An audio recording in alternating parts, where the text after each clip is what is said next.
നമ്മുടെ പിതാവായ ദൈവത്തിൽ നിന്നും കർത്താവായ യേശുക്രിസ്തുവിൽ നിന്നും നിങ്ങൾക്ക് എല്ലാവർക്കും കൃപയും സമാധാനം ഉണ്ടാകട്ടെ. എല്ലാവരെയും ഒരു പ്രാവശ്യം കൂടെ വന്ദനം ചൊല്ലുന്നു. Thank you so much for joining. വളരെ വളരെ കോൺട്രോവേഴ്ഷ്യൽ ആയിട്ടുള്ള ഒരു ഹീറ്റഡ് ഡിബേറ്റ് വിഷയമാണ് നമ്മൾ ഇന്ന് മുതൽ പഠിക്കാൻ ആഗ്രഹിക്കുന്നത്. പ്രത്യേകിച്ച്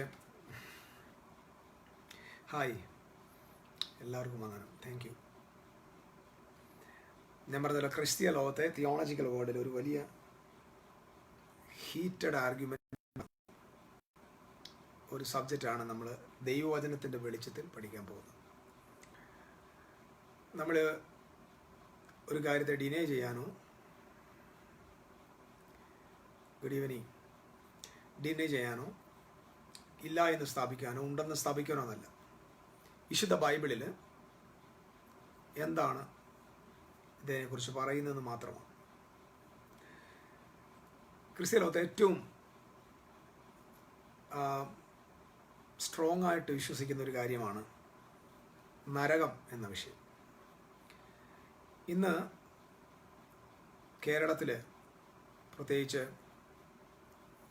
പുതുതലമുറയുടെ ഇടയിലെ ഒരു വലിയ സംശയമാണ് ഈ നരകം എന്ന വിഷയം. നരകം എന്ന വിഷയത്തെക്കുറിച്ച് ബൈബിൾ എന്താണ് പറയുന്നത്, നമ്മുടെ കർത്താവായ യേശു എന്താണ് ഇതിനെക്കുറിച്ച് പറഞ്ഞത്, അല്ലെങ്കിൽ ആദിമസഭ ഈ പദത്തെ എങ്ങനെയാണ് കണ്ടത്, ഇതിൻ്റെ ഒറിജിൻ എവിടെ നിന്നാണ്, ഇങ്ങനൊരു സ്ഥലമുണ്ടോ, നരകം, നിത്യനരകം എന്ന് പറയുന്നൊരു സ്ഥലമുണ്ടോ, ഇന്നിത്യാദി ധാരാളം ചോദ്യങ്ങൾ നമ്മുടെ ഈ ചിന്തയിൽ നിശ്ചയമായിട്ടും നമ്മൾ ഡിസ്കസ് ചെയ്യണം. ഇപ്പം ഞാനിവിടെ വന്ന് നിൽക്കുന്നത് നരകമില്ല എന്ന് സ്ഥാപിക്കാനല്ല, മറ്റൊന്ന് നരകമുണ്ട് എന്ന് സ്ഥാപിക്കാനുമല്ല. കാരണം ഇത് രണ്ടും എന്നെ ബാധിക്കുന്ന വിഷയമല്ല. നരകമുണ്ട് എന്ന് സ്ഥാപിക്കേണ്ട ആവശ്യവുമില്ല, നരകമില്ല എന്ന് സ്ഥാപിക്കേണ്ട ആവശ്യമില്ല. ഒത്തിരി ആളുകൾ പറയാറുണ്ട്, ജോൺ ലോറൻസ് പറയുന്ന നരകമില്ല എന്ന്. ഞാൻ പറഞ്ഞത് ഇങ്ങനെയാണ്, ബൈബിളിൽ നരകം എന്നതിനെക്കുറിച്ച് ധാരാളം വാക്യങ്ങളുണ്ട്. 64 വാക്യങ്ങളോളം പഴയ നിയമത്തിലുണ്ട്. അപ്പം ആളുകൾ എന്നോട് തർക്കിക്കാൻ വന്നവരൊക്കെ പറയുന്നു, കുറേ വാക്യങ്ങളുമായിട്ട് ഒന്നാണ്ട് ഇതൊക്കെ പറയുന്നു, ഇങ്ങനെ വാക്യങ്ങൾ പറയുന്നു, ഉൽപ്പത്തിയിൽ ഇത് പറയുന്നുണ്ട്, യോബിൻ്റെ പുസ്തകത്തിൽ ഇങ്ങനെ പറയുന്നുണ്ടെന്നൊക്കെ പറഞ്ഞുകൊണ്ട് വന്നിട്ടുണ്ട്. ഇത് നമ്മൾ നിർബന്ധമായിട്ടും അറിയേണ്ട ഒരു വിഷയമാണ്. പക്ഷേ നമ്മുടെ വിശ്വാസത്തിൻ്റെ കാതലായ ഒരു സബ്ജക്റ്റ് നരകം എന്ന് പറയുന്നത്. കാരണം നമ്മൾ സുവിശേഷം പ്രസംഗിക്കുന്നത് പോലും നരകം എന്നത് ഫ്രണ്ടിലുള്ളത് കൊണ്ടാണ്. അപ്പം നമ്മുടെ സുവിശേഷത്തിന് നരകം വളരെ പ്രാധാന്യമർഹിക്കുന്ന ഒരു സ്ഥലം.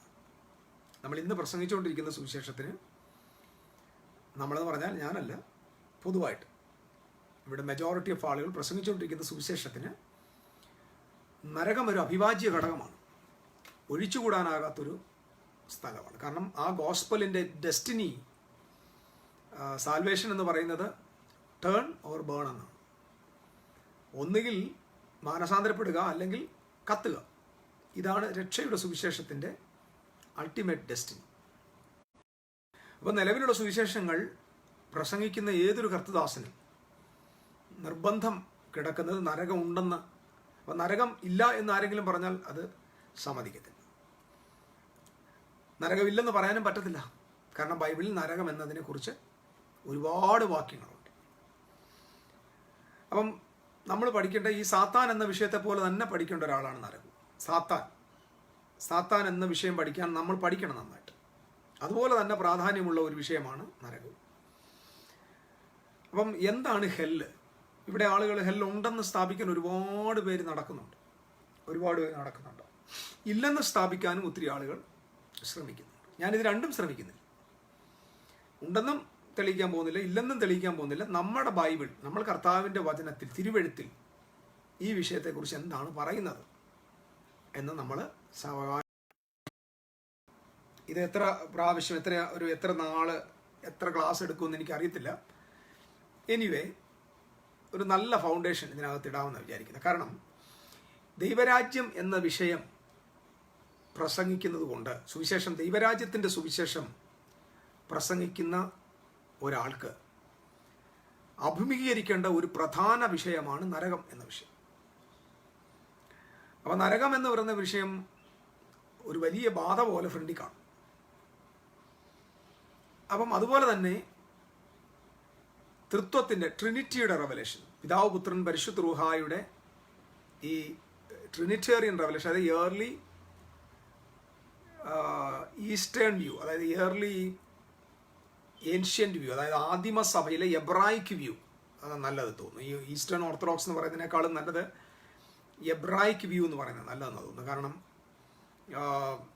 യേശുക്രിസ്തുവിൻ്റെ അപ്പോസ്തലന്മാരും യേശുക്രിസ്തുവിൻ്റെ സഭയിലെ ആദ്യത്തെ അംഗങ്ങളും ആദ്യത്തെ സഭയും വിശുദ്ധ ബൈബിൾ രൂപീകരിച്ച, വിശുദ്ധ ബൈബിളിനെ ക്രോഡീകരിച്ച, അല്ലെങ്കിൽ വിശുദ്ധ ബൈബിൾ തിരുവെഴുത്തുകളെ രചിക്കാൻ ദൈവം ഉപയോഗിച്ചതിൽ എല്ലാവരും, മെജോറിറ്റി ഓഫ് ആളുകൾ എബ്രായരാണ്. അപ്പോൾ എബ്രായ പേഴ്സ്പെക്റ്റീവ്, എബ്രായ വ്യൂ എന്ന് പറയുന്നത് നമ്മൾ നിലവിൽ കാണുന്ന പല വ്യൂസിനേക്കാളും എൻറ്റയർലി ഡിഫറെൻ്റാണ്.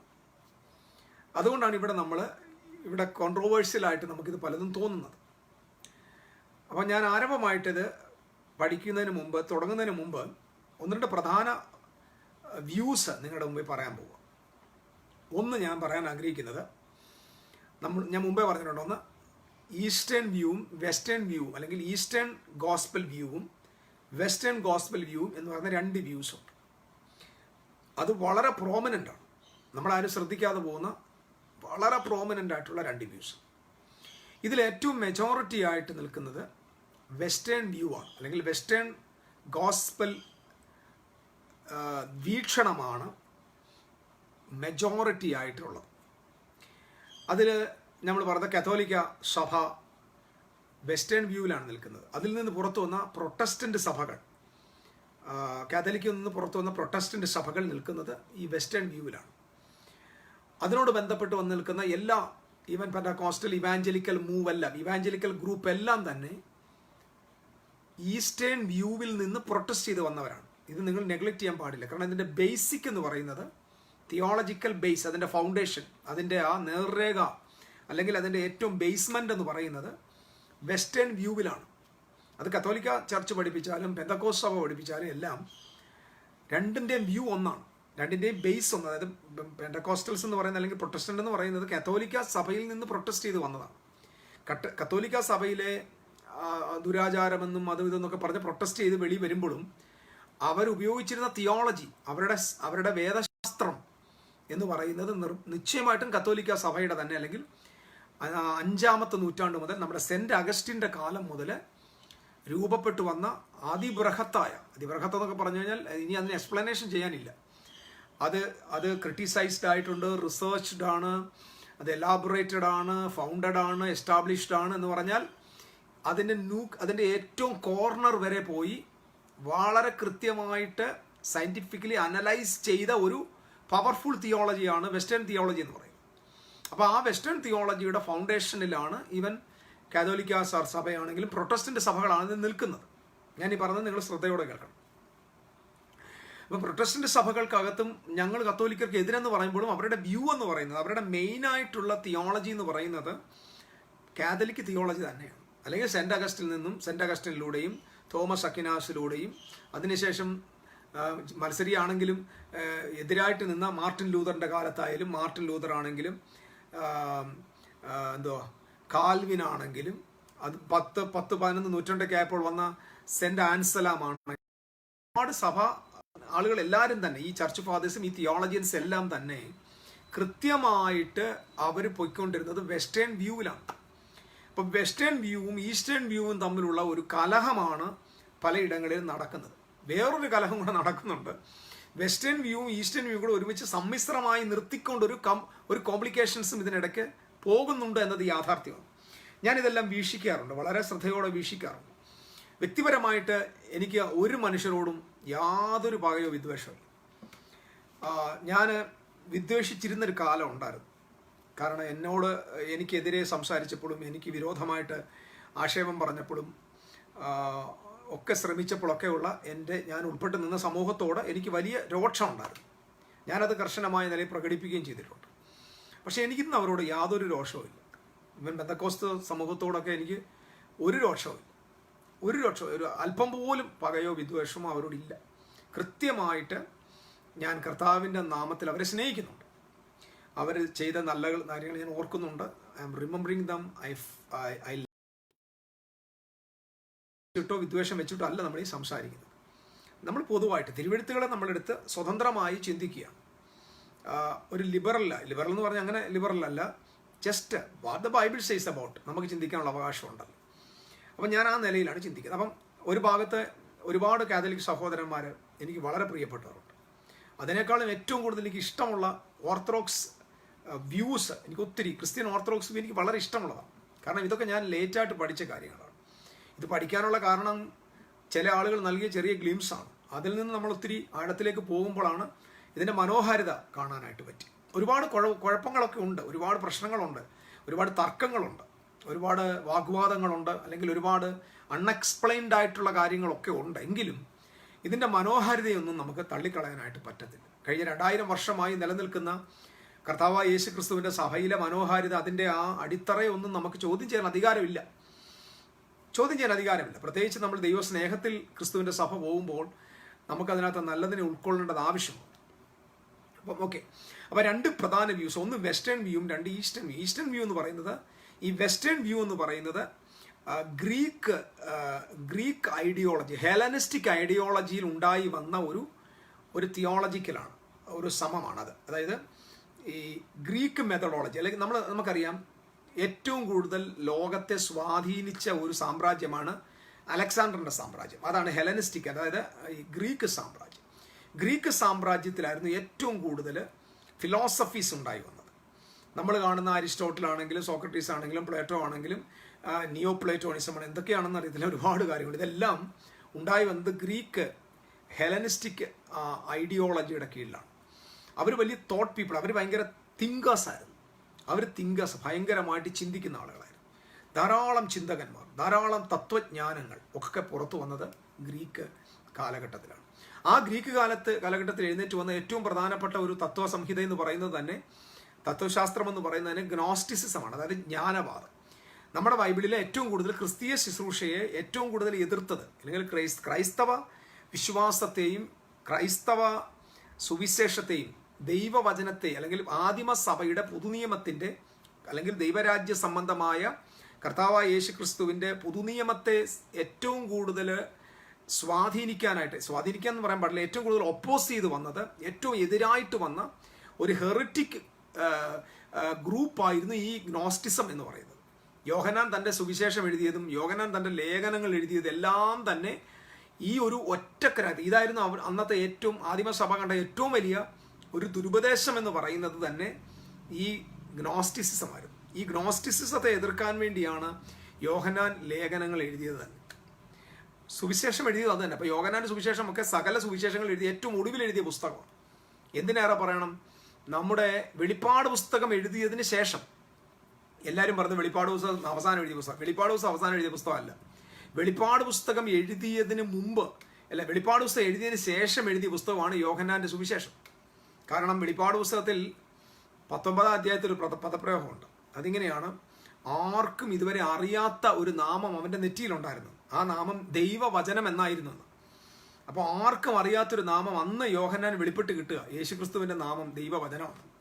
പക്ഷേ സുവിശേഷം എഴുതുമ്പോൾ താന് ആദ്യം വചനം ഉണ്ടായിരുന്നു, വചനം ദൈവത്തോടു കൂടെ ആയിരുന്നു, വചനം ദൈവമായിരുന്നു എന്ന് പറഞ്ഞ് എഴുതുമ്പോൾ ഈ വെളിപ്പാട് പുസ്തകത്തിലെ ആ ദൈവവചനമായിട്ടുള്ള ഇതുവരെയും ആർക്കും അറിയാത്ത ആ നാമം വെളിപ്പാട് പുസ്തകത്തിന് ശേഷം യോഹന്നാൻ അത് എഴുതിയതിന് ശേഷം, വെളിപ്പാട് എഴുതിയതിന് ശേഷമാണ് യോഹന്നാൻ തൻ്റെ സുവിശേഷം എഴുതിയതിൻ്റെ ഏറ്റവും പ്രധാനപ്പെട്ട ഒരു എക്സ്റ്റേണൽ എവിഡൻസാണ്.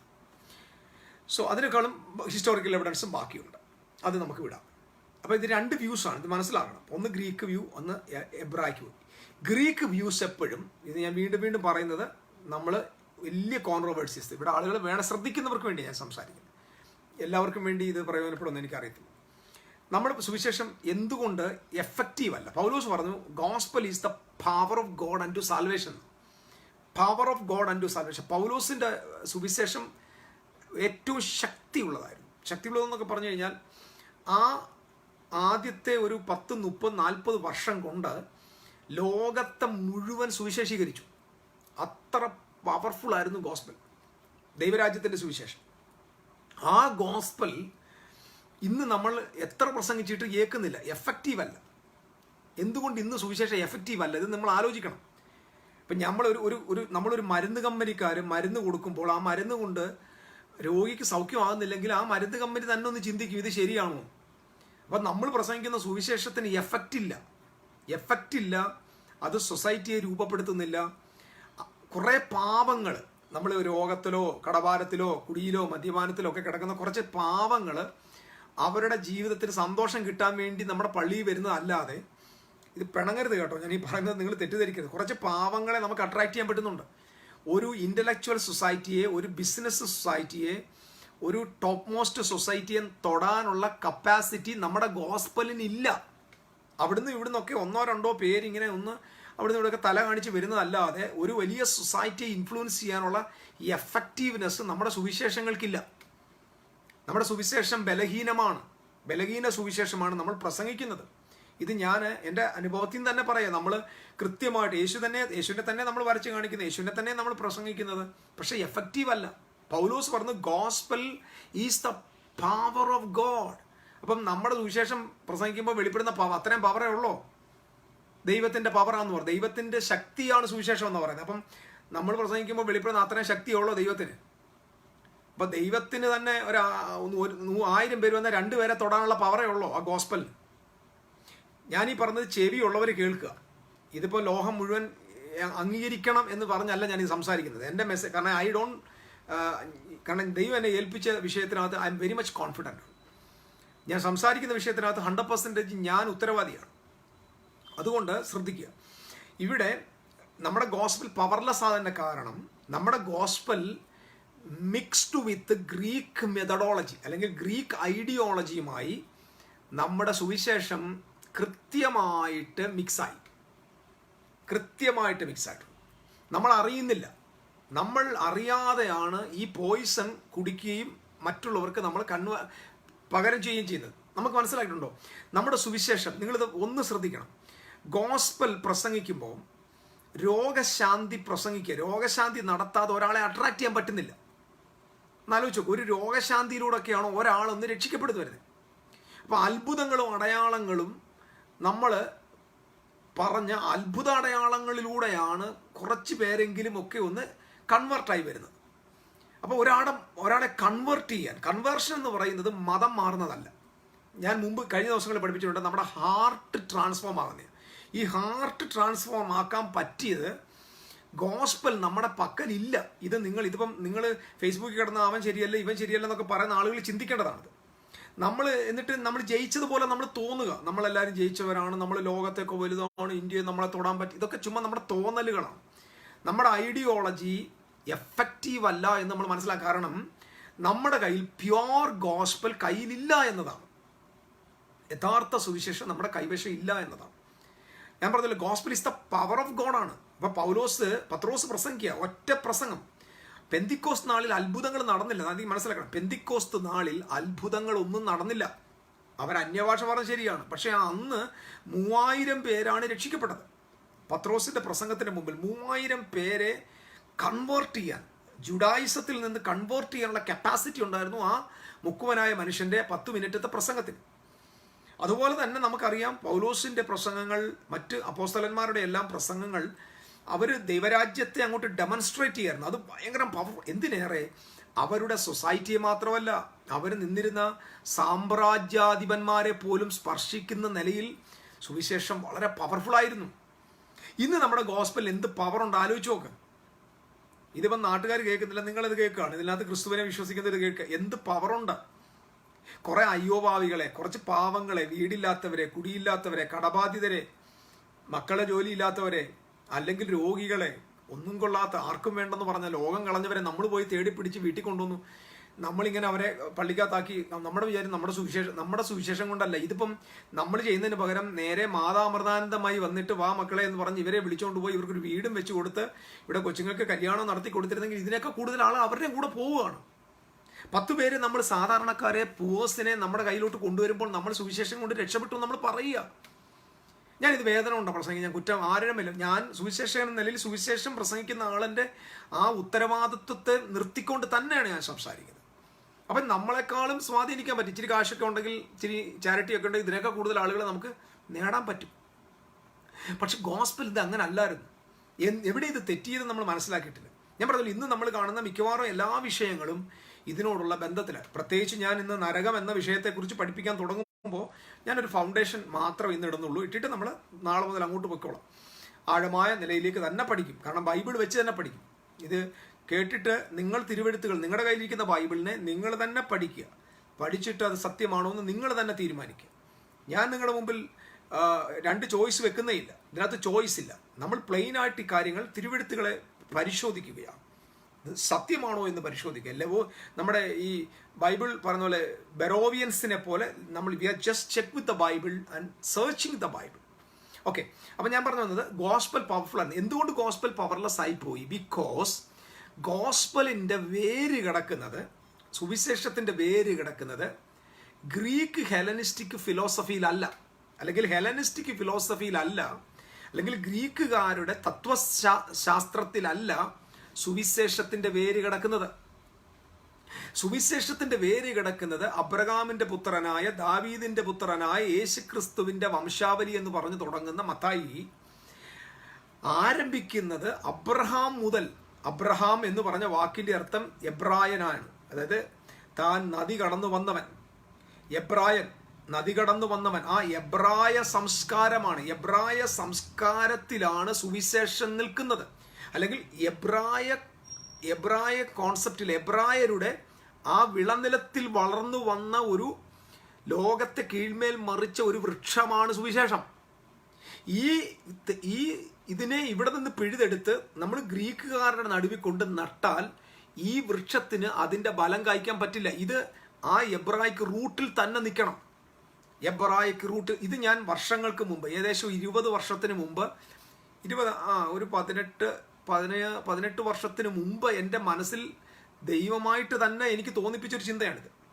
കാരണം ഞാൻ അതിന് ശേഷം എബ്രായിക്ക് റൂട്ട് പഠിക്കാനായിട്ട് പല വഴികൾ ഉപയോഗിച്ചു. ലഭിക്കാവുന്ന അന്നത്തെ സാഹചര്യം അനുസരിച്ച് ലഭിക്കാവുന്ന പല വഴികളും, ഏകദേശം ഒരു 8 വർഷത്തോളം എബ്രായിക്ക് റൂട്ട് നമ്മൾ കാര്യമായിട്ട് ഒരു പരിധിവരെ, അന്ന് പ്രസംഗകൻ എന്ന നിലയിലായിരുന്നു, ഒരു തിയോളജിയൻ എന്ന നിലയിലല്ല, സുവിശേഷം പ്രസംഗിക്കുന്ന ഒരാളെന്ന നിലയിൽ ഞാൻ ഈ എബ്രായിക്ക് റൂട്ട് പഠിക്കാൻ 8 വർഷത്തോളം എടുത്തു. എല്ലാം എനിക്കറിയാമെന്ന് ഞാൻ സ്ഥാപിക്കുന്നില്ല. ഒരു പരിധിവരെ ഈ വിഷയങ്ങളെ നമുക്ക് മനസ്സിലാക്കാൻ പറ്റും.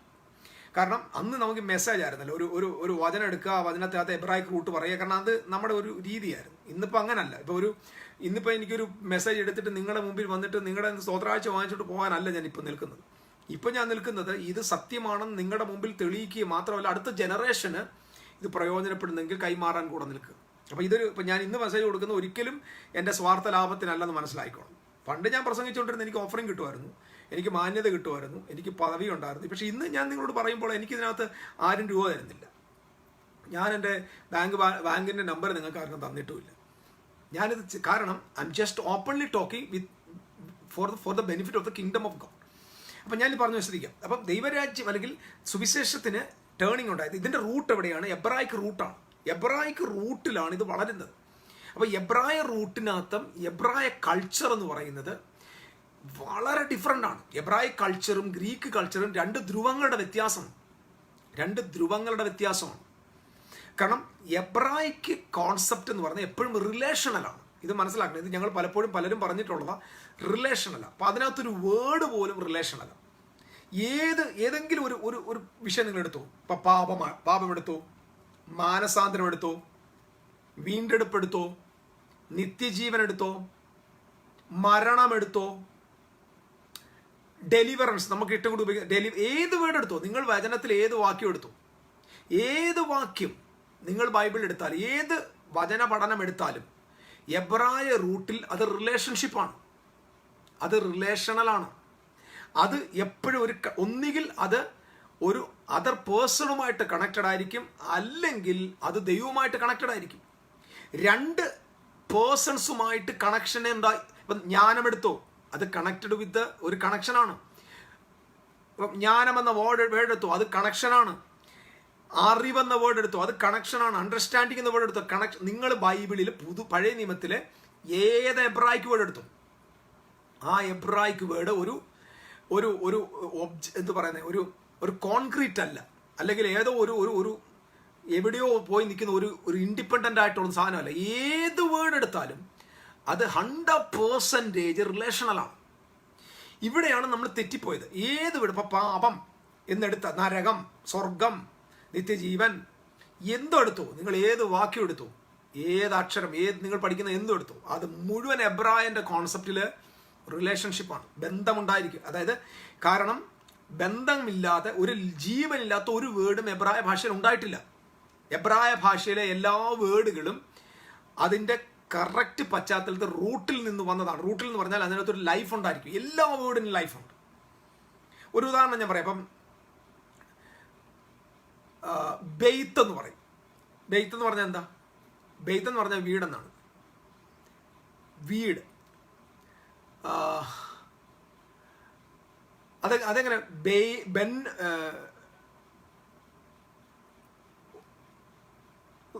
സോറി എന്താ പറഞ്ഞ മനസ്സിലാക്കി. അതായത് ഒരു ഉദാഹരണം വരട്ടെ. സോറി, ബെൻ, ഞാൻ അതെടുക്കാം. ബെൻ എന്നെടുക്കാം. ബെൻ എന്നൊരു വാക്കെടുക്കാം. ബെൻ എന്ന് പറഞ്ഞാൽ പുത്രൻ എന്നാണ്. ഉദാഹരണം പറയട്ടെ. ബെൻ എന്ന് പറഞ്ഞാൽ പുത്രൻ എന്നാണ്. ആ വേർഡിനെ നമ്മൾ എങ്ങനെ ഡിവൈഡ് ചെയ്യും? അതിനകത്ത് 2 അക്ഷരമുണ്ട്. ഞാൻ പറഞ്ഞ ഈ എബ്രായ വേർഡ് എന്ന് പറഞ്ഞാൽ എപ്പോഴും ജീവനുള്ള വാക്കുകളാണ്. എല്ലാ വാക്കുകൾക്കും ജീവനുണ്ട്. എല്ലാം കെമിസ്ട്രി പോലെ, കെമിസ്ട്രി ലാംഗ്വേജ് പോലെ. ബെൻ എന്ന വാക്കിനകത്ത് ആദ്യത്തെ അക്ഷരം ബെയ്ത്താണ്, രണ്ടാമത്തെ അക്ഷരം നൂനാണ്. ബെയ്ത്തും നൂനുമാണ്. അപ്പം ബെയ്ത്ത് എന്ന് പറയുന്നത് വീടും, നൂൻ എന്ന് പറയുന്നത് ഒരു സീഡാണ്. സീഡ് എന്ന് പറഞ്ഞാൽ സ്പേമാണത്. അപ്പം ബെയ്ത്ത് വീട്ടിലെ സ്പേം, അല്ലെങ്കിൽ വീടുമായിട്ട് അല്ലെങ്കിൽ വീടിനകത്ത് വസിക്കുന്ന ഒരു സീഡിന്റെ പേരാണ് ബെൻ എന്ന് പറയുന്നത്. കാരണം ആ ഒരു പുത്രൻ എന്ന് പറയുമ്പോൾ തന്നെ അത് ആരുടെയോ പുത്രൻ എന്നല്ല, അത് വീട്ടിനകത്ത്. വീടെന്ന് പറയുന്നതിന് വേറൊരർത്ഥമുണ്ട്. വീടെന്ന് പറഞ്ഞാൽ ഫെൻസ്ഡ് ആയിട്ടുള്ള, അതിൻ്റെ അർത്ഥം ഫെൻസ്ഡ് ആയിട്ടുള്ള ഒരു മറയ്ക്കപ്പെട്ട ഒരു സ്ഥലത്ത് താമസിക്കുന്ന ഒരു വിത്തെന്നാണ് ബെൻ എന്ന് പറയുന്നത്. അപ്പം ഇതുപോലെ നിങ്ങൾ ഏതെടുത്തു, every word in the Hebraic culture is relational. അപ്പൊ gospel according to the Jewish root is a relational, ബന്ധങ്ങളാണ്. അപ്പൊ ഇത് എന്ത് പറ്റി? 1-ാം നൂറ്റാണ്ട് വന്നു. 2-ാം നൂറ്റാണ്ടിലും അപ്പോസ്തോലിക പിതാക്കന്മാരിലൂടെ അത് കൈമാറ്റപ്പെട്ടു. നമുക്കറിയാം, യേശുവുമായിട്ടും അപ്പോസ്തലന്മാരുമായിട്ട് ബന്ധപ്പെട്ട് നിന്നവരായിരുന്നു അപ്പോസ്തലിക പിതാക്കന്മാർ. അപ്പോസ്തലിക പിതാക്കന്മാരും ഇത് തന്നെയാണ് കൊണ്ടുപോയത്. അന്ന് ഞാൻ പറഞ്ഞ ഏറ്റവും കൂടുതൽ ആദിമ സഭയിലെ അപ്പോസ്തലന്മാരാകട്ടെ, സഭാ പിതാക്കന്മാരാകട്ടെ, അപ്പോസ്തലിക പിതാക്കന്മാരാകട്ടെ, ഇവരെല്ലാവരും എതിർത്ത് നിന്നത്, അവരുടെ ഏറ്റവും വലിയ പ്രശ്നം ഗ്രീക്കുകാരായിരുന്നു. ഇത് നിങ്ങൾ മനസ്സിലാക്കണം, ഗ്രീക്കായിരുന്നു. അല്ലാതെ നമ്മൾ അന്ന് യഹോവ സാക്ഷിക്കാരോ അല്ലെങ്കിൽ യേശുനാമക്കാരോ യുണൈറ്റഡ് പെന്തക്കോസ്തോ അല്ലെങ്കിൽ എന്ത് പറയുന്ന ഇതുപോലുള്ള ഏതെങ്കിലും ഒരു ദുരുപദേശ ഗ്രൂപ്പുകളൊന്നും ഇതിനിടയ്ക്ക് വന്നിരുന്നില്ല. ഒന്നും വന്നിരുന്നില്ല. അന്ന് ഇവരുടെ ചിന്താഗതികളെല്ലാം വന്നത് ഗ്രീക്കിൽ നിന്ന്, അത് വേറെ കാര്യം. ഇപ്പം യേശുനാമമാണെങ്കിലും യഹോവ സാക്ഷിക്കാരനാണെങ്കിലും ഇവരുടെ എല്ലാ ഐഡിയോളജിയും വന്നത് ഗ്രീക്ക് ഇൻഫ്ലുവൻസിലാണ്. ഇത് നിങ്ങൾ മനസ്സിലാക്കിയാൽ മതി. അപ്പം യേശുവിൻ്റെ ദൈവത്വം, പരിശുദ്ധാത്മാവിൻ്റെ ദൈവത്വം, ഇതെല്ലാം ചോദ്യം ചെയ്തത്, ഇതിൻ്റെ എല്ലാം പിറകിൽ, അല്ലെങ്കിൽ യേശുവിൻ്റെ ദൈവത്വത്തിനെതിരെയുള്ള ഉപദേശം വന്നതിൻ്റെ പിറകിലെ റീസൺ അവര് ഗ്രീക്ക് തത്വസംഹിതകളുമായിട്ടുള്ള ഇൻഫ്ലുവൻസ് ആണ്. ഇപ്പൊ ട്രിനിറ്റിക്ക് വിരോധം, പിതാവ് പുത്രൻ പരിശുദ്ധ റൂഹ എന്ന് പറയുന്ന ഈ തൃത്വത്തിന് വിരുദ്ധമായിട്ടുള്ള ചിന്തകൾ വന്നത് 100% അവരെ ഇൻഫ്ലുവൻസ് ചെയ്ത ഘടകം ഗ്രീക്കുകാരുടെ ഫിലോസഫി ആയിരുന്നു. ഗ്രീക്ക് ഫിലോസഫിയാണ്. അപ്പൊ നിങ്ങൾ മനസ്സിലാക്കുക, അപ്പൊ ആദിമ സഭയിലെ മേജർ പ്രോബ്ലം എന്ന് പറയുന്നത് ഗ്രീക്ക് ഗ്നോസ്റ്റിസിസം ആയിരുന്നു. അത് പഠിപ്പിച്ചുകൊണ്ടിരുന്ന ആളിനെയാണ് എതിർക്രിസ്തു എന്ന് വിളിച്ചത്. എതിർക്രിസ്തു എന്ന് പറയുന്നത്, അതായത് നമ്മുടെ നാട്ടിലെ ആന്റി ക്രൈസ്റ്റ് എന്ന് പറയുന്ന ഒരിക്കലും ഇനിയും വരാൻ പോകുന്ന ആളല്ല. അന്ന് ഗ്രീക്ക് ഗ്നോസ്റ്റിസിസം പഠിപ്പിച്ചുകൊണ്ടിരുന്ന ആളാണ്. അപ്പൊ ഗ്രീക്ക് ഗ്നോസ്റ്റിസിസം പഠിപ്പിച്ചിരുന്നവരെയാണ് ആന്റി ക്രൈസ്റ്റ് എന്ന് വിളിച്ചിരുന്നത്. ഇതൊക്കെയാണ് വേദോസത്തിലെ പച്ചയായ സത്യങ്ങൾ. അല്ലാതെ ഇവിടെ നമ്മൾ കഥ പറയല്ല. ആർക്കെങ്കിലും സംശയം ഉണ്ടെങ്കിൽ ഞാനിത് തെളിവ് സഹിതം അങ്ങോട്ട് തരികയും ചെയ്യാം. അപ്പൊ ഇങ്ങനെ ഇതായിരുന്നു ആദ്യത്തെ സഭ അഭിമുഖീകരിച്ച ഏറ്റവും. കാരണം എന്താ, ആദിമ സഭ നിൽക്കുന്നത് പെർഫെക്റ്റ്ലി എബ്രായിക് റൂട്ടാണ്. കാരണം ജോൺ ദ ബാപ്റ്റിസ്റ്റ്, അവർ വരുന്ന എവിടുന്ന് നോക്കി, അവരുടെയൊക്കെ ലൈഫ് ലൈൻ നോക്കിക്കേ.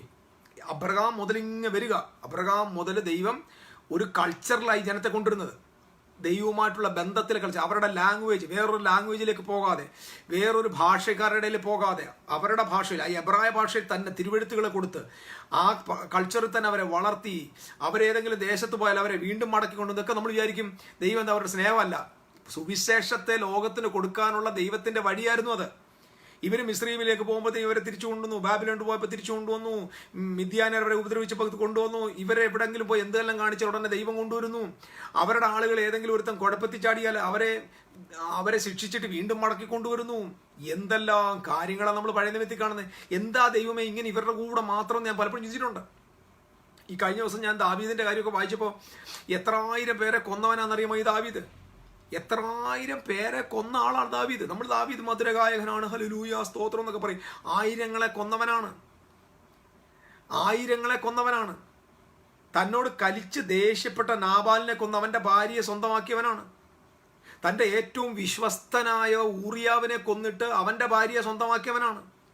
8 ഭാര്യമാരും 100 കണക്കിന്, എനിക്ക് ഇഷ്ടംപോലെ വെപ്പാട്ടിമാരും ഉള്ള ഒരു ഭയങ്കര വിശുദ്ധൻ ദാവീദ്. ഭയങ്കര വിശുദ്ധനാണ്. ആ ദാവീദിനെ നമ്മൾ ബൈബിളിൽ കാണുകയാണ്. അവരൊക്കെയാണ് നമ്മുടെ ഹീറോസ് ആയിട്ട് ഇവിടെ നിൽക്കുക.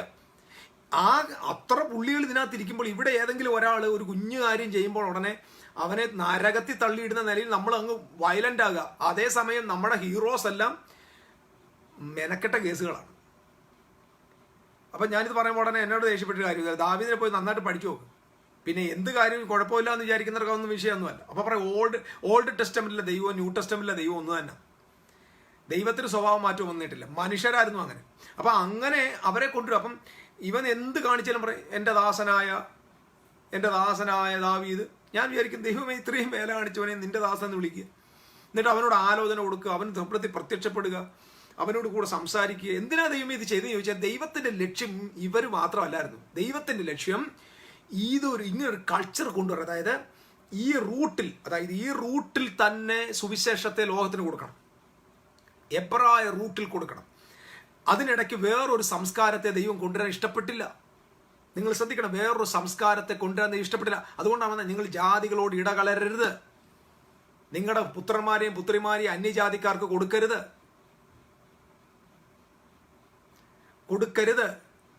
പിന്നെ അദ്ദേഹത്തെ ഇവരോട് പറയുന്നുണ്ട് നിങ്ങൾ അവരുമായിട്ട് ഇടകലരാൻ പാടില്ല, നിങ്ങൾ എനിക്ക് സ്പെഷ്യൽ ജാതി, നിങ്ങൾ വളരെ ഇമ്പോർട്ടൻസ്, നിങ്ങൾ എനിക്ക് വിശേഷ ജാതിയാണ്, നിങ്ങൾ ലോകത്തിന്റെ കീഴിൽ നിങ്ങളാണ് യഹോവയുടെ ജനത, എന്നെ അല്ലാതെ വേറൊരാളെ നിങ്ങൾ ആരാധിക്കും. ദൈവം ഇങ്ങനെ കർശനക്കാരനായിട്ട് നിന്ന് ഇങ്ങനെ കൊണ്ടുവരിക. എന്തിനു കൊണ്ടുവരണം ഇങ്ങനെ സംഭവം?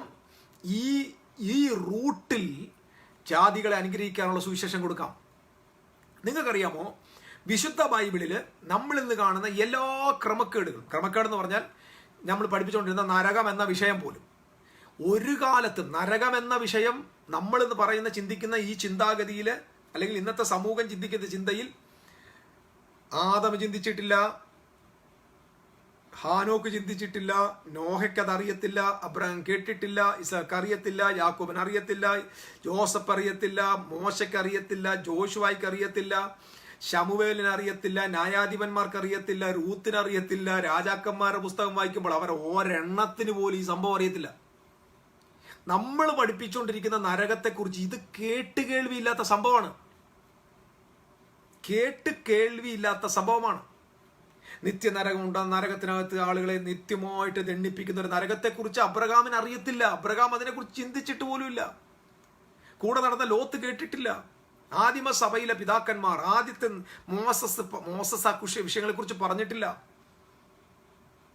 അവരൊക്കെ പറഞ്ഞിട്ടുള്ളത്, ഞാനത് പിന്നെ ആ വിഷയങ്ങളിലേക്ക് വരാം. ഞാൻ പറഞ്ഞത് ഇതൊക്കെ പിന്നെ എവിടുന്ന് ഇത് വന്നത് ഈ ജനത അല്ലെങ്കിൽ ഈ എബ്രായ ജനത BC 500-കളിൽ നമുക്കറിയാം ബാബിലോൺ സാമ്രാജ്യം ഇസ്രായേലിനെ ആക്രമിച്ചു. ഇവർ ആക്രമിക്കപ്പെട്ട് ഇവർ നേരെ പോകുന്നത് ബാബിലോണിലേക്ക് അവർ പോയി. ഏറിയ നാൾ അവർ ബാബിലോണിലാണ് സമയം ചെലവിട്ടത്. Babylonian culture. ഇവര് ദൈവത്തിന് വിരുദ്ധമായ സകല കാര്യങ്ങളും പഠിച്ചത് അന്യദേശത്ത് ഇവർ പോയപ്പോഴൊക്കെ. അപ്പം അത് കഴിഞ്ഞിട്ട് നേരെ നമുക്കറിയാം ബാബിലോൺ കഴിഞ്ഞപ്പോൾ മേത്യ പേർഷ്യ വന്നു, സംസ്കാരം വന്നു. അതിനുശേഷം നമ്മൾ കാണുന്നത് ഗ്രീക്ക് സാമ്രാജ്യം വന്നപ്പോൾ എന്ത് ചെയ്തു? ഗ്രീക്ക് സാമ്രാജ്യം മാത്രം അവിടെ പോയി പഠിക്കേണ്ട വന്നില്ല. അവർ പോയ ഇടങ്ങളിലെല്ലാം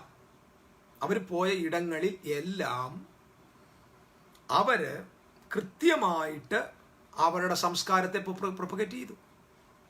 അപ്പൊ BC 6ാമത്തെ നൂറ്റാണ്ട്, ഞാൻ അതിനെക്കുറിച്ച് ബാക്കി പിന്നെ എക്സ്പ്ലെയിൻ ചെയ്തു. 6ാമത്തെ നൂറ്റാണ്ടിൽ ഈ ജനത അല്ലെങ്കിൽ ഇസ്രായേൽ ജൂയിഷ് കമ്മ്യൂണിറ്റി ബാബിലോണിലേക്ക് പോയ ശേഷം തിരിച്ചു വരുമ്പോഴാണ് നരകമെന്ന വിഷയത്തെക്കുറിച്ചുള്ള അവർക്ക് ജാതികളിൽ നിന്നൊരു ഇൻഫർമേഷൻ കിട്ടിയത്.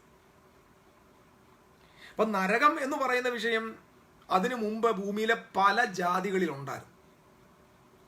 ഹിന്ദുക്കൾക്ക് നരകമുണ്ട്,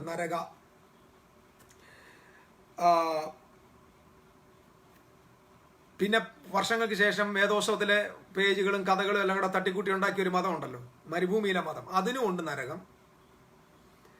ബുദ്ധമതത്തിനുമുണ്ട് നരകം. എല്ലാ മതങ്ങൾക്കും നരകമുണ്ട്. എല്ലാ മതങ്ങളുടെയും ഒരു ഡെസ്റ്റിനി എന്ന് പറയുന്നത് നരകവും സ്വർഗവുമാണ്. നരകമില്ലാത്തൊരു മതമില്ല. ഏതെങ്കിലും ഒരു മതം എടുത്തു, ആ മതത്തിന് നരകം എന്ന് പറയുന്ന ഒരു സംഭവമുണ്ട്. കാരണം നരകം വെച്ചിരിക്കുന്നത്, എന്തുകൊണ്ട് നരകം വന്നെന്ന് ചോദിച്ചാൽ, ആ നരകം അവിടെ ഇരിക്കുന്നത് അവരാരാധിക്കുന്ന ദൈവത്തിൻ്റെ നീതിയെ പ്രദർശിപ്പിക്കാനാണ്. നിങ്ങൾ മനസ്സിലാക്കുക, അതായത് നീതി, അവരാരാധിക്കുന്ന ഒരു ദൈവമുണ്ട്.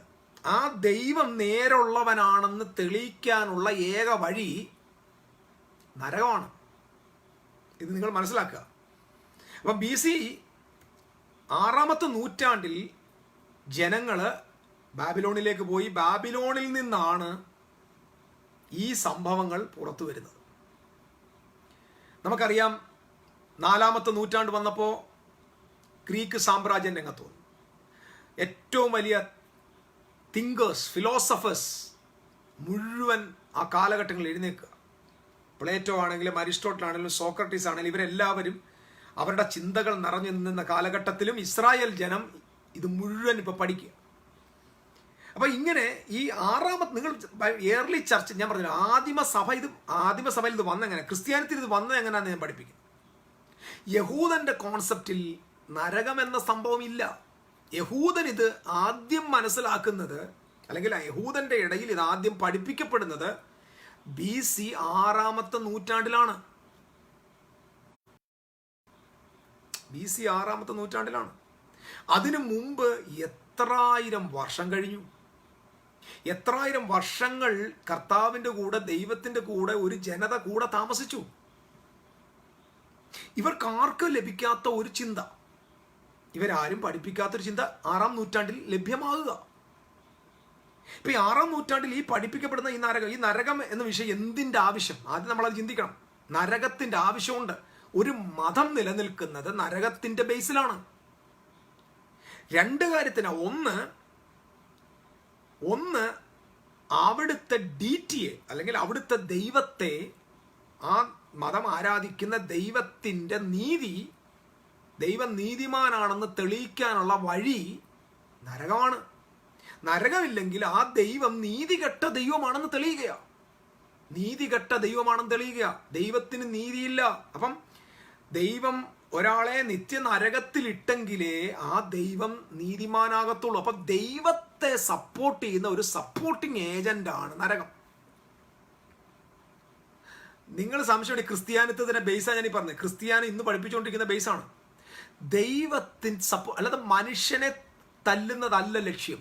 ദൈവത്തെ സപ്പോർട്ട് ചെയ്യണം. ദൈവത്തിൻ്റെ ആട്രിബ്യൂട്ട്സിനെ സപ്പോർട്ട് ചെയ്യാനുള്ള ഏക വഴി എന്ന് പറയുന്നത് നരകമാണ്. നരകം എന്ന് പറയുന്നത് ഒരു സപ്പോർട്ടിങ് ഏജന്റാണ്. നരകമുണ്ടെങ്കിൽ ദൈവത്തിൻ്റെ സ്വഭാവത്തിൻ്റെ സവിശേഷത ഇവിടെ വർണ്ണിക്കപ്പെടുന്ന നിലയിൽ വെളിപ്പെടുത്തുള്ളൂ. അപ്പൊ ഇങ്ങനെ 6-ാം നൂറ്റാണ്ടിൽ ഞാൻ ആ ഇൻട്രൊഡക്ഷൻ പറയുന്നതുകൊണ്ട് ഞാൻ കൂടുതൽ ഡീറ്റെയിൽ പോകുന്നില്ല. നാളെ മുതൽ നമ്മൾ പോകുന്നുണ്ട്. അപ്പം ഇങ്ങനെ ഇത് വരികയാണ് ചർച്ചിനകത്തോട്ട്. ഇത് യഹൂദൻ്റെ ഇടയിൽ ആദ്യം വരികയാണ്. യഹൂദൻ്റെ ഇടയിൽ ആദ്യം വന്നിട്ട് യഹൂദൻ്റെ കയ്യിൽ നിന്ന് നേരെ ആദിമ സഭയുടെ, അപ്പം ഞാൻ പറഞ്ഞില്ല എബ്രായിക്ക് റൂട്ടിലാണ് ഇത് പോകുന്നത്. എബ്രായിക്ക് റൂട്ടിൽ ഇത് പോകുമ്പോഴും ആദിമസഭ ഇതിനെക്കുറിച്ച് കൂടുതൽ പറഞ്ഞില്ല. കാരണം ആദിമസഭയിലെ അപ്പോസ്തലന്മാരാരും ഈ കാര്യങ്ങൾ കൂടുതൽ സംസാരിച്ചിട്ടില്ല. അപ്പോസ്തലനായ പൗലോസ് 14 ലേഖനങ്ങൾ എഴുതി. കർത്താവിൻ്റെ സഭയെ സംബന്ധിച്ചിടത്തോളം ഉറക്കളപ്പിൻ്റെ കാര്യം പറഞ്ഞു, കൂട്ടുകാരൻ്റെ കാര്യം പറഞ്ഞു, വ്യവഹാരത്തിൻ്റെ കാര്യം പറഞ്ഞു, കോപത്തിൻ്റെ കാര്യം പറഞ്ഞു, നുണ പറയല്ലെന്ന് പറഞ്ഞു, കുശുമ്പ് കാണിക്കല്ലെന്ന് പറഞ്ഞു, എന്തെല്ലാം കാര്യം, മൈന്യൂട്ട് കാര്യങ്ങൾ സംസാരിച്ചു. സ്ത്രീയുടെ തലേ തുണിയിടുന്നതിനെ കുറിച്ച് സംസാരിച്ചു, എങ്ങനെ കഴിക്കണമെന്നതിനെ കുറിച്ച് പറഞ്ഞു, എത്ര നേരം ഉറങ്ങണം, വയറുവേദനയ്ക്ക് എന്ത് മരുന്നെന്ന് വരെ പറഞ്ഞു കൊടുത്തു. ഇല്ലേ, വയറുവേദനയ്ക്ക് അവന് ജീർണത ഉണ്ടായിരുന്നു, അതുകൊണ്ട് ഇച്ചിരി വീഞ്ഞ് സേവിച്ചോളാൻ പറഞ്ഞു എന്ന് പറഞ്ഞ് വയറുവേദനയുടെ മരുന്ന് വരെ പറഞ്ഞു കൊടുത്ത പൗലോസ് ഇത്രയും വലിയ ഭയാനകമായ നരകത്തെക്കുറിച്ച് ഒരു വാക്ക് പറഞ്ഞിട്ടില്ല. ശ്രദ്ധിക്കണം, ഒരു വാക്ക് യേശുക്രിസ്തുവിൻ്റെ അപ്പോസ്തലൻ സഭയോട് പറഞ്ഞിട്ടില്ല. ചർച്ചിനെ കുറിച്ച്, ചർച്ചിൻ്റെ പഠനങ്ങളിൽ സഭയോ പഠിപ്പിക്കുമ്പോൾ നരകം എന്നൊരു വിഷയം ഇല്ലായിരുന്നു പൗലോസിന്. അപ്പൊ യേശു പഠിപ്പിച്ചിട്ടില്ലെന്നുണ്ട്. യേശു പഠിപ്പിച്ച പല കാര്യം നിങ്ങൾ പള്ളി പഠിപ്പിക്കുമോ? യേശു പഠിപ്പിച്ച പല കാര്യങ്ങൾ യേശുവിൻ്റെ ക്രൗഡിനോടായിരുന്നു. യേശുവിൻ്റെ ക്രൗഡ് സഭയല്ല, യേശുവിൻ്റെ ക്രൗഡ് അപ്പോസ്തലന്മാരായിരുന്നു. യേശുവിൻ്റെ ക്രൗഡിനകത്ത സഭ എന്ന് പറഞ്ഞ അപ്പോസ്തലന്മാരായിരുന്നു. ബാക്കി മുഴുവൻ ആളുകളും യഹൂദന്മാരായിരുന്നു. അപ്പൊ അവരോടാണ് യേശു സംസാരിക്കുന്നത്. അപ്പൊ യേശു ക്രിസ്തു സംസാരിച്ചിട്ടുണ്ട്. ഇതെല്ലാം ഞാൻ എക്സ്പ്ലെയിൻ ചെയ്യാൻ പറഞ്ഞല്ലോ, ഇതൊരു ഇൻട്രഡക്ഷൻ പറഞ്ഞിട്ട് എന്നങ്ങ് നിർത്തുക. അപ്പം പൗലോസ് അത് പറഞ്ഞിട്ടില്ല. അപ്പൊ നരകം എന്ന വാക്കിൽ ഇഷ്ടംപോലെ ഉണ്ട്. ധാരാളം സ്ഥലത്ത് ബൈബിളിൽ നരകമുണ്ട്. പക്ഷേ നമ്മൾ മനസ്സിലാക്കേണ്ട ഒരു കാര്യം, നമ്മുടെ ബൈബിൾ അവസാനിക്കുന്നത് ഒരു നിത്യ നരകത്തിലല്ല. നിങ്ങൾ ബൈബിളിനെ വളരെ ശാന്തമായിട്ട് എടുത്ത് നോക്കി. നിങ്ങളുടെ കയ്യിൽ ബൈബിൾ അവസാനിക്കുന്നത് ഒരു നിത്യ നരകത്തിലല്ല, ഒരു നിത്യമായ ജഡ്ജ്മെന്റിലല്ല ബൈബിൾ അവസാനിക്കുന്നത്. ബൈബിൾ അവസാനിക്കുന്നത് ഒരു കാലത്തും അടയാത്ത ഒരു വാതിലാണ്. ഒരു കാലത്തും അടയാത്തൊരു വാതിൽ എന്ന് പറഞ്ഞാൽ എറ്റേണൽ ഹോപ്പ്, നിത്യമായ പ്രതീക്ഷയുടെ അടയാളമാണ് അടയാത്ത വാതിൽ. അപ്പൊ ബൈബിൾ അവസാനിക്കുന്നത് അടയാത്ത വാതിലുള്ള, അതിൻ്റെ വാതിൽ അടയുന്നില്ല, അവിടെ ഇരുടുമില്ല, രാത്രിയുമില്ല, പകലുമില്ല എന്ന് പറയുന്ന ഒരു മനോഹര ചിത്രമാണ് ബൈബിളിൽ നമ്മൾ കാണുന്നത്. ആ ബൈബിൾ അവസാനിക്കുമ്പോൾ ഒരു കാലത്തും അടയാത്ത പുത്തൻ യെരൂശലേമിന്റെ വാതിൽ തുറന്നിട്ടിരിക്കുന്നു. എന്തിനാ തുറന്നിട്ടിരിക്കുന്നേ?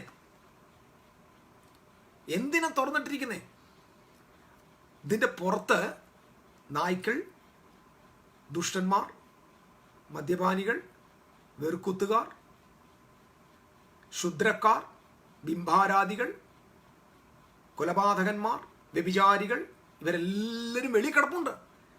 ഈ വെളിയിൽ കിടക്കുന്ന ആളുകൾക്ക് ഒരു പ്രതീക്ഷയാണ് ഈ അടയാത്ത വാതിൽ. വിശുദ്ധ ബൈബിൾ അവസാനിക്കുന്നത് അടഞ്ഞ നരകത്തിലല്ല, അടയാത്ത പുത്തൻ യെരൂശലേമിലാണ്. അപ്പൊ ഒരു കാലത്തും അടയാത്ത പുത്തൻ യെരൂശലേമിന്റെ തുറന്നിട്ട വാതിലായിരുന്നു പുസ്തകത്തിന്റെ സമാപന അധ്യായങ്ങളിലുള്ള മാനവകുലത്തിന്റെ പ്രതീക്ഷ. ഇത് തുറന്നു കാട്ടുകയാണ്. പ്രതീക്ഷ തീർന്നിട്ടില്ല. ആർക്ക് വേണമെങ്കിലും അകത്തേക്ക് പ്രവേശിക്കാൻ വേണ്ടി തുറന്നിട്ട വാതിൽ പ്രതീക്ഷ. ബൈബിൾ അവസാനിക്കുന്നത് നിത്യസ്വർഗത്തിലേക്ക് വിശുദ്ധന്മാർ കയറിപ്പോയിട്ട് നിത്യനരകത്തിലേക്ക് ജനങ്ങൾ പോകുന്ന കഥ കൊണ്ടല്ലെന്ന് ബൈബിൾ. അപ്പൊ നമ്മൾ ബൈബിൾ വായിക്കുമ്പോൾ ഇതിന്റെ എൻഡ് ഇതാണല്ലോ. നമ്മളിപ്പോ എല്ലാം എൻഡ്, ഒന്നുകിൽ ഇവൻ നിത്യസ്വർഗം അല്ലെങ്കിൽ സാൽവേഷൻ. ഞാൻ ഇന്ന് പോസ്റ്റ് ഇട്ടായിരുന്നു, സാൽവേഷൻ എന്ന് പറഞ്ഞാൽ ടേൺ ഓർ ബേൺ. ഒന്നുകിൽ മാനസാന്തരപ്പെട്ട് തിരിച്ചു വാ, അല്ലെങ്കിൽ കത്തിപ്പോവും.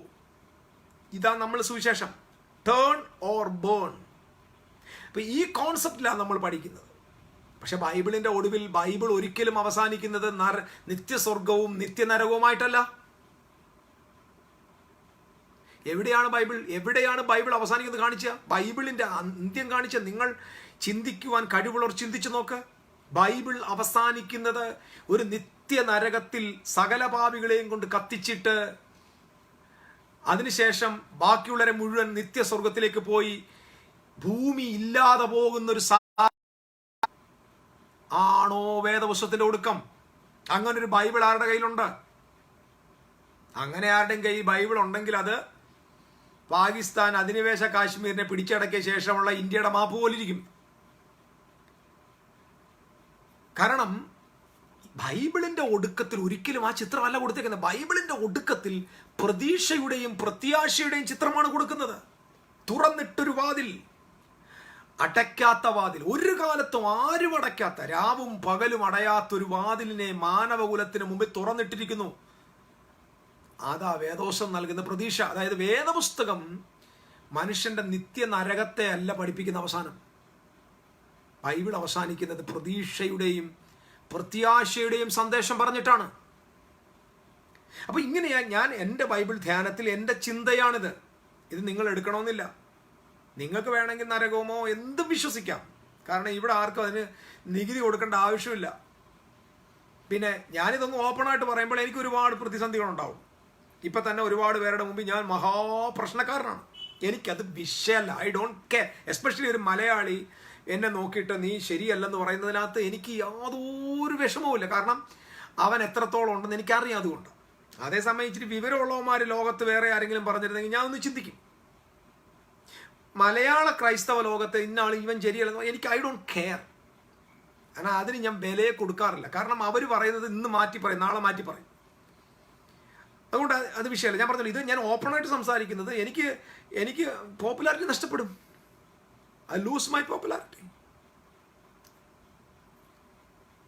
തെറ്റിദ്ധരിക്കാൻ ചാൻസ് ഉണ്ട്.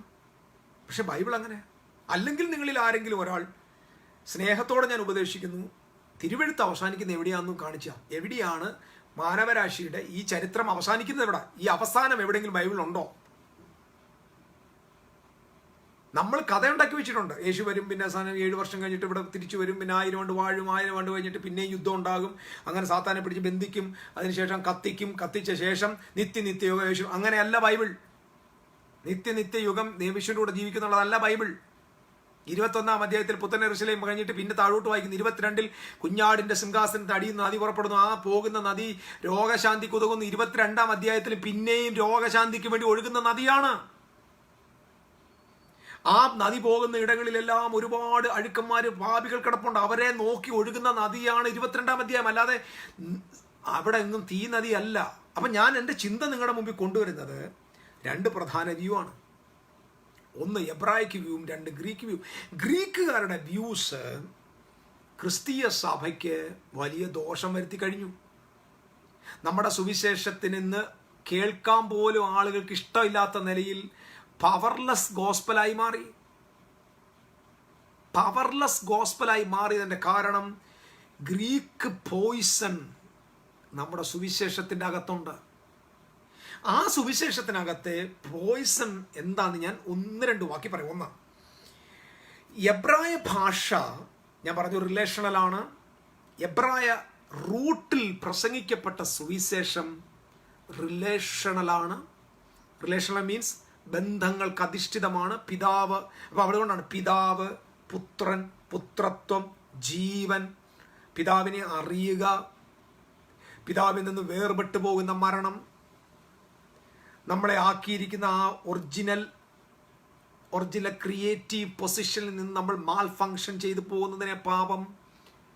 അപ്പം ഈ തൃത്വത്തിൽ ആരംഭിച്ച, ദൈവത്തിൽ നിന്ന് ആരംഭിച്ച, ദൈവത്തിൽ നിന്ന് തന്നെ അവസാനിക്കുന്ന, ദൈവത്തിൽ വന്നു ചേരുന്ന ആ നിത്യമായ യാഥാർത്ഥ്യമാണ് എബ്രായ പശ്ചാത്തലത്തിൽ കിടക്കുന്നത്. ആ റൂട്ടിൽ കിടക്കുന്നത് റിലേഷൻഷിപ്പാണ്. ആ റിലേഷൻഷിപ്പിനകത്ത് പ്രധാന വിഷയമുണ്ട്. അത് ഇൻക്ലൂഷനാണ്. ഇൻക്ലൂഷൻ എന്ന് പറഞ്ഞാൽ ദൈവം, അതായത് എബ്രായന്റെ കോൺസെപ്റ്റിൽ ദൈവം മെറ്റീരിയലിനകത്തില്ല. അപ്പം ഇത് ഗ്രീക്കുകാരുടെ കോൺസെപ്റ്റാണ്. ഗ്രീക്കുകാരുടെ കോൺസെപ്റ്റ് എന്ന് പറഞ്ഞാൽ എന്താണെന്നറിയാമോ? തൂണിലും തുരുമ്പിലും എല്ലായിടത്തും ദൈവമുണ്ട്. ദൈവം ഇങ്ങനെ ഈ ഓംനി പ്രസന്റ്, തെറ്റിദ്ധരിക്കല്ലേ, ഓംനി പ്രസന്റ്, ഓംനീഷ്യൻ, കോൺസെപ്റ്റ് എബ്രായ കോൺസെപ്റ്റ് അല്ല. ഇത് വളരെ പ്രധാനപ്പെട്ട പോയിന്റാണ്. Note it down. എബ്രായ കോൺസെപ്റ്റിൽ God is omnipotent, omniscient, omnipresent എന്ന കോൺസെപ്റ്റിൽ ഈ കോൺസെപ്റ്റ്, അതായത് സർവശക്തൻ, സർവജ്ഞാനി, ഈ ചിന്ത വിശുദ്ധ ബൈബിളിലെ വിശുദ്ധ ബൈബിളിലെ എബ്രായ കോൺസെപ്റ്റ് അല്ല. അത് ഗ്രീക്ക് ദേവന്മാരുടെ വേദശാസ്ത്രത്തിൽ നിന്ന് ഉരുവാക്കി കൊണ്ടുവന്ന, പുതിയ നിയമത്തിൽ നമ്മൾ കൊണ്ടുവന്ന ഗ്രീക്കുകാരുടെ അതിന് ഇൻഫ്ലുവൻസിൽ കൊണ്ടുവന്ന ഒരു തിയോളജിയാണ്. ദൈവം സർവശക്തനാണ്, ദൈവം സർവജ്ഞാനിയാണ്, സർവ്വവ്യാപിയാണ്. ഇത് എബ്രായ കോൺസെപ്റ്റ് അല്ല. ഇച്ചിരി പ്രശ്നം ഉണ്ടാക്കാൻ ചാൻസ് ഉള്ള ഒരു സ്റ്റേറ്റ്മെന്റാണ് ഞാൻ പറഞ്ഞത്. കാരണം എബ്രായന്റെ കോൺസെപ്റ്റിൽ ദൈവത്തെ കാണിക്കുന്നത് സർവശക്തനായിട്ടല്ല, സർവശക്തനായ ദൈവമായിട്ടല്ല നമ്മൾ പഴയ നിയമത്തിൽ ഒരിടത്തും ദൈവത്തെ കാണിക്കുന്നത്. എവിടെയാണ് കാണിക്കുന്നത്? ദൈവ എല്ലാം അറിയാത്തവനെന്നല്ല ഞാൻ ഈ പറഞ്ഞു വരുന്നത്. ശ്രദ്ധിക്കണം, ദൈവത്തിന് കഴിവില്ല, ദൈവത്തിന് അറിയത്തില്ല, ദൈവം ഇല്ല എന്നല്ല ഞാൻ പറയുന്നത്. ഇത് തെറ്റാണ്. ഈ ചിന്തകൾ എല്ലാം ദൈവത്തിന് കഴിയുമോ? ദൈവത്തിന് പലതും കഴിയത്തില്ല, അറിയാമോ? ദൈവത്തിന് കഴിയാത്ത ചരിത്രം ബൈബിളിലുണ്ട്. പണ്ട് ഹോരേബിൽ മോസസിന്റെ അടുക്കൽ ഇറങ്ങി വന്നിട്ട് പറഞ്ഞു, ഞാൻ ഈ ജനത്തെ വിടുവിച്ച് അവരുടെ പിതാക്കന്മാരോട് വാഗ്ദത്തം ചെയ്ത കനാൻ ദേശത്തേക്ക് കൊണ്ടുപോകാൻ ഇറങ്ങി വന്നിരിക്കുന്നു എന്ന് പറഞ്ഞ ദൈവത്തിന് ആ ജനത്തെ അക്കരെ കൊണ്ടുപോകാൻ പറ്റിയോ? ദൈവം സർവശക്തിയുള്ള ദൈവമായിട്ടാണോ അവിടെ വെളിപ്പെട്ടെ? അപ്പൊ ബാക്കിയുണ്ട് 17 അബ്രഹാമിന് വെളിപ്പെട്ട സർവശക്തിയുള്ള വാക്കിന്റെ അർത്ഥം നമ്മൾ ഉദ്ദേശിക്കുന്നതല്ല. ഞാൻ സർവശക്തിയുള്ള ദൈവമായ യഹോവ എന്ന് പറഞ്ഞ് അബ്രഹാമിന് വെളിപ്പെട്ട കോൺസെപ്റ്റ് എന്ന് പറഞ്ഞാൽ ഏൽ ഷദായി എന്ന, ഷാദ് എന്ന് പറഞ്ഞാൽ ബ്രസ്റ്റ് എന്ന, ബ്രസ്റ്റ്. അല്ലെങ്കിൽ അന്ന് ഈ അബ്രഹാം ജീവിക്കുന്ന കാലമാണ്. ആടിന്റെ അകിളിൽ നിന്നുള്ള പാലും കുടിച്ച് ജീവിക്കുന്ന ഈ ആളിനെ ദൈവം വെളിപ്പെട്ടിട്ട് പറഞ്ഞു, ഞാൻ ഷാദുള്ള ഏലാണെന്നാണ് പറഞ്ഞത്. ഏൽ എന്ന് പറഞ്ഞാൽ പവർഫുൾ പേഴ്സൺ എന്ന് പറഞ്ഞാൽ അമ്മയുടെ മാറോടുകൂടിയ പരാക്രമശാലിയായ പുരുഷൻ ഞാനെന്നാ. അപ്പൊ അതിനകത്ത് തന്നെ ആ വേർഡ് റിലേഷണല്ല. ദൈവത്തെക്കുറിച്ചുള്ള ആ റെവലേഷൻ നിങ്ങൾ അത് മാത്രം പഠിച്ചു നോക്കുക. അത് റിലേഷൻഷിപ്പാണ്. അതായത് നീ എൻ്റെ മാറിൽ വന്ന് കുടിക്ക് എന്നാ പറഞ്ഞത്. ഞാൻ സർവശക്തി ഉള്ളെന്ന് പറഞ്ഞാൽ ഞാൻ സർവശക്തനാണെങ്കിൽ നീ കുടിക്കാതെ പിന്നെ അങ്ങനെ നിനക്ക് ബലം കിട്ടുമോ? You must come and feed from me. നീ എന്നിൽ നിന്ന് ഫീഡ് ചെയ്യ്, നീ എൻ്റെ മാറിൽ നിന്ന് കുടിക്ക്. അമ്മയെപ്പോലെ മാറോടുകൂടിയ പരാക്രമശാലിയ പുരുഷനാണ് ഞാൻ. അതാ സർവശക്തനായ ദൈവം എന്ന് ബൈബിളിൽ കൊടുത്തത്. അല്ലാതെ എന്തും ഇങ്ങനെ വിരളനൊക്കെ ചെയ്യുന്ന ദൈവത്തെക്കുറിച്ചല്ല. ഇത് എബ്രായ ജാതീയ കോൺസെപ്റ്റാണ്. നിങ്ങൾ ബൈബിൾ വായിച്ചു നോക്ക്. നിങ്ങൾ ബൈബിൾ വായിച്ച് ദൈവത്തിൻ്റെ ഇഷ്ടം എന്തെങ്കിലും ചെയ്യാൻ പറ്റിയിട്ടുണ്ടോ നോക്ക്. നിങ്ങൾ നോക്ക്, ബൈബിൾ നോക്ക്. ദൈവത്തിൻ്റെ ഇഷ്ടം മനുഷ്യനെ സംബന്ധിച്ചിടത്തോളം ചെയ്യാൻ പറ്റുന്നുണ്ടോ? ദൈവം മനുഷ്യന് ഫ്രീ വിൽ ഉള്ളിടത്തോളം കാലം മനുഷ്യന്റെ മുമ്പിൽ ദൈവം സർവശക്തനല്ല. ദൈവമേ സ്തോത്രം, എന്നെ തെറ്റിദ്ധരിക്കരുത്. ദൈവത്തിന് കഴിയത്തില്ലെന്നുള്ള ചിന്തയല്ല ഞാൻ പറഞ്ഞു. I am just talking with the people. ജനങ്ങളെ, നമ്മൾ സാധാരണക്കാരുടെ ഇടയിൽ മനുഷ്യനെ സംബന്ധിച്ചാണ് ഞാൻ സംസാരിക്കുന്നത്. മനുഷ്യന്റെ ഫ്രീ വിൽ ഉള്ളിടത്തോളം കാലം മനുഷ്യന്റെ മുമ്പിൽ ദൈവം സർവശക്തനായിട്ട് വെളിപ്പെടാൻ പറ്റില്ല. അപ്പൊ ഞാൻ നേരത്തെ പറഞ്ഞ ദൈവം സർവശക്തനാണ്, സർവജ്ഞാനിയാണ്, സർവ്വവ്യാപിയാണ്. ഈ ചിന്ത ഒരിക്കലും എബ്രായ കോൺസെപ്റ്റ് അല്ല. എബ്രായ കോൺസെപ്റ്റിൽ ദൈവം സത്യത്തിൽ ഒരു വൾണറബിൾ പേഴ്സണാണ്. സർവശക്തൻ, എല്ലാം സൃഷ്ടിച്ചവനാ. The all creator of this entire universe. അങ്ങനെ തന്നെ എബ്രായ പഠിപ്പിക്കുന്നത്. എല്ലാത്തിനെയും ഉണ്ടാക്കിയവൻ, നക്ഷത്രങ്ങളെ ഉണ്ടാക്കിയവൻ, ഗാലക്സിയെ ഉണ്ടാക്കിയവൻ, എല്ലാം ഉണ്ടാക്കിയ ദൈവം. പക്ഷെ മനുഷ്യരോടുള്ള ബന്ധത്തിൽ, തൻ്റെ മക്കളോടുള്ള ബന്ധത്തിൽ the most vulnerable person in the world.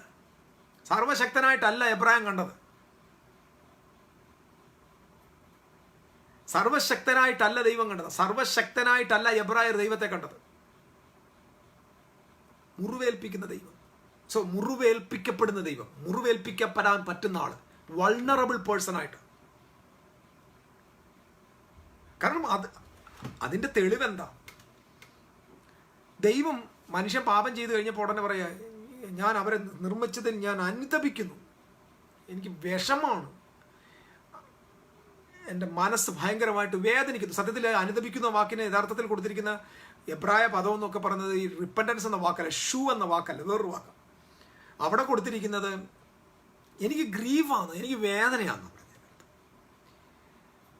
അപ്പം നോക്കിക്കൊണ്ട് മനുഷ്യന്റെ പ്രവൃത്തി കൊണ്ട് വേദനിക്കുന്ന ദൈവം, ഒരു പാറക്കല്ല് പോലെ ഇരിക്കുകയല്ല, വേദനിക്കുന്ന ദൈവം. നിലവിളിക്കുമ്പോൾ അവരുടെ പരിതാപം കണ്ട് സഹതപിക്കുന്ന ദൈവം. സത്യം പറഞ്ഞാൽ നമ്മുടെ വീട്ടിൽ നമ്മുടെ മാതാപിതാക്കളെ പോലെ ഇരിക്കും നമ്മുടെ ദൈവം, നമ്മുടെ അപ്പനെ പോലെ സ്നേഹമുള്ള കരുതുന്ന ഒരപ്പൻ്റെ നേച്ചറിലാണ് ദൈവത്തെ പഴയ നിയമത്തിൽ വെളിപ്പെടുത്തിയേക്കുന്നത്. നമ്മൾ എന്തെങ്കിലും തെറ്റ് ചെയ്താൽ ഉടനെ വേദനിക്കുന്ന ദൈവം. ദൈവം വന്ന് മറ്റുള്ളവരെ വേദനിപ്പിക്കുന്നതായിട്ടല്ല, ദൈവം മറ്റു മനുഷ്യരാൽ വേദനിക്കപ്പെടുന്ന കോൺസെപ്റ്റാണ്. അതാണ് എബ്രായ കോൺസെപ്റ്റ്. തിരിച്ചു പോകും നമ്മൾ തിരിച്ചു പോകണം. ഇനി ദൈവം സർവശക്തനാണ്, സർവജ്ഞാനി. ദൈവം സർവശക്തനും സർവജ്ഞാനിയാണ്. എന്താ സഹോദര, 700 കോടി ജനം ഉണ്ടായിട്ട് ദൈവം രക്ഷിക്കാൻ എന്താ?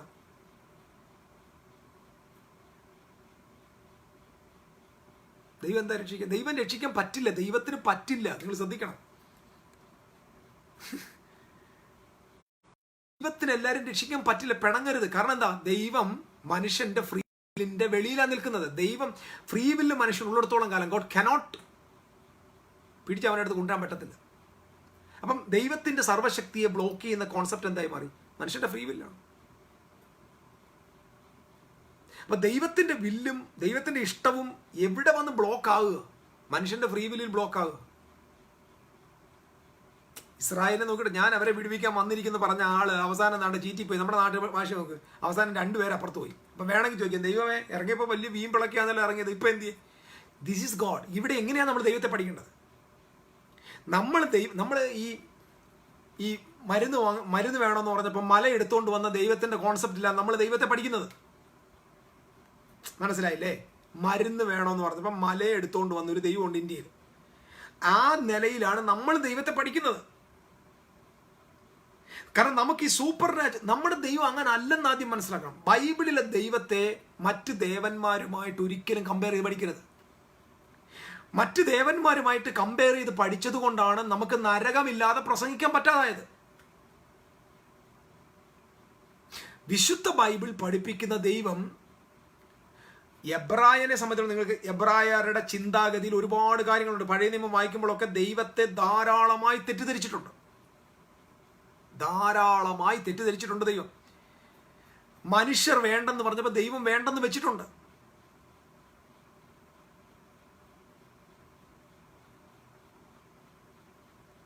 How could you say then when God? ഞാൻ ഉദ്ദേശിച്ച അതല്ല. ഈ കോണ്ടെക്സ്റ്റിൽ കാര്യങ്ങളെ മനസ്സിലാക്കാൻ ശ്രമിക്കുക. ഓക്കെ, ദൈവം ആരംഭിച്ചതിൽ മനുഷ്യൻ സ്റ്റോപ്പ് ചെയ്യാൻ പറ്റത്തുള്ളൂ, അത് വേറെ കാര്യം. അത് ദൈവത്തിൻ്റെ രാജ്യത്തെക്കുറിച്ചുള്ളതാണ്.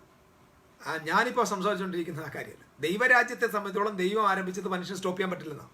അതായത് മനുഷ്യൻ എന്ന് പറഞ്ഞാൽ മനുഷ്യൻ്റെ പാപ നിമിത്തവും മനുഷ്യൻ്റെ വീഴ്ച നിമിത്തവും ദൈവരാജ്യവും ദൈവത്തിൻ്റെ പദ്ധതിയും ദൈവത്തിൻ്റെ ബ്ലൂ പ്രിന്റും തോറ്റിട്ടില്ലെന്നാണ്. അത് ജെനിസിസിലുള്ള റെവലേഷനാണ് എൻ്റെ രജനി സിസ്റ്ററെ. സ്തോത്രം. അത്രയും വിട്ടുക. ഇനി ഞാൻ പറഞ്ഞു തരിക. അപ്പോൾ ഞാൻ ഒന്നുകൂടെ പറയാം. ദൈവം സർവശക്തൻ, സർവജ്ഞാനി, സർവ്വവ്യാപി. ഈ കോൺസെപ്റ്റ് എബ്രായ കോൺസെപ്റ്റ് അല്ല. അപ്പം ഇത് ഈ ചിന്ത നമ്മുടെ ഉള്ളിലുണ്ട്. ഈ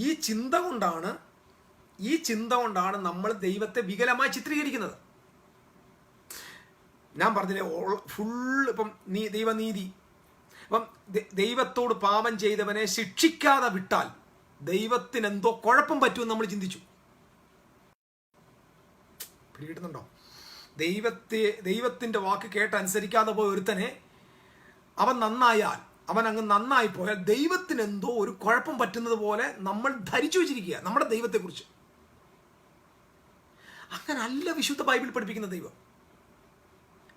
കായേൻ തൻ്റെ സ്വന്തം സഹോദരനെ കൊന്നിട്ട് അവനെ ലോകപ്രകാരം ഏറ്റവും നമ്പർ 1 ബിൽഡറാക്കി.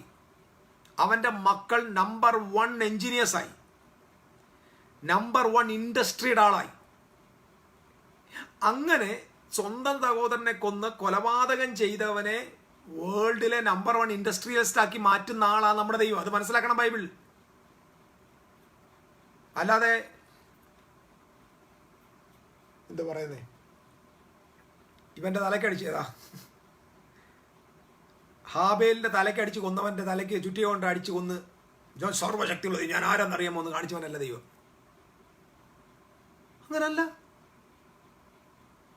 അങ്ങനല്ല ദൈവത്തെ കാണിച്ചേക്കുന്നത്.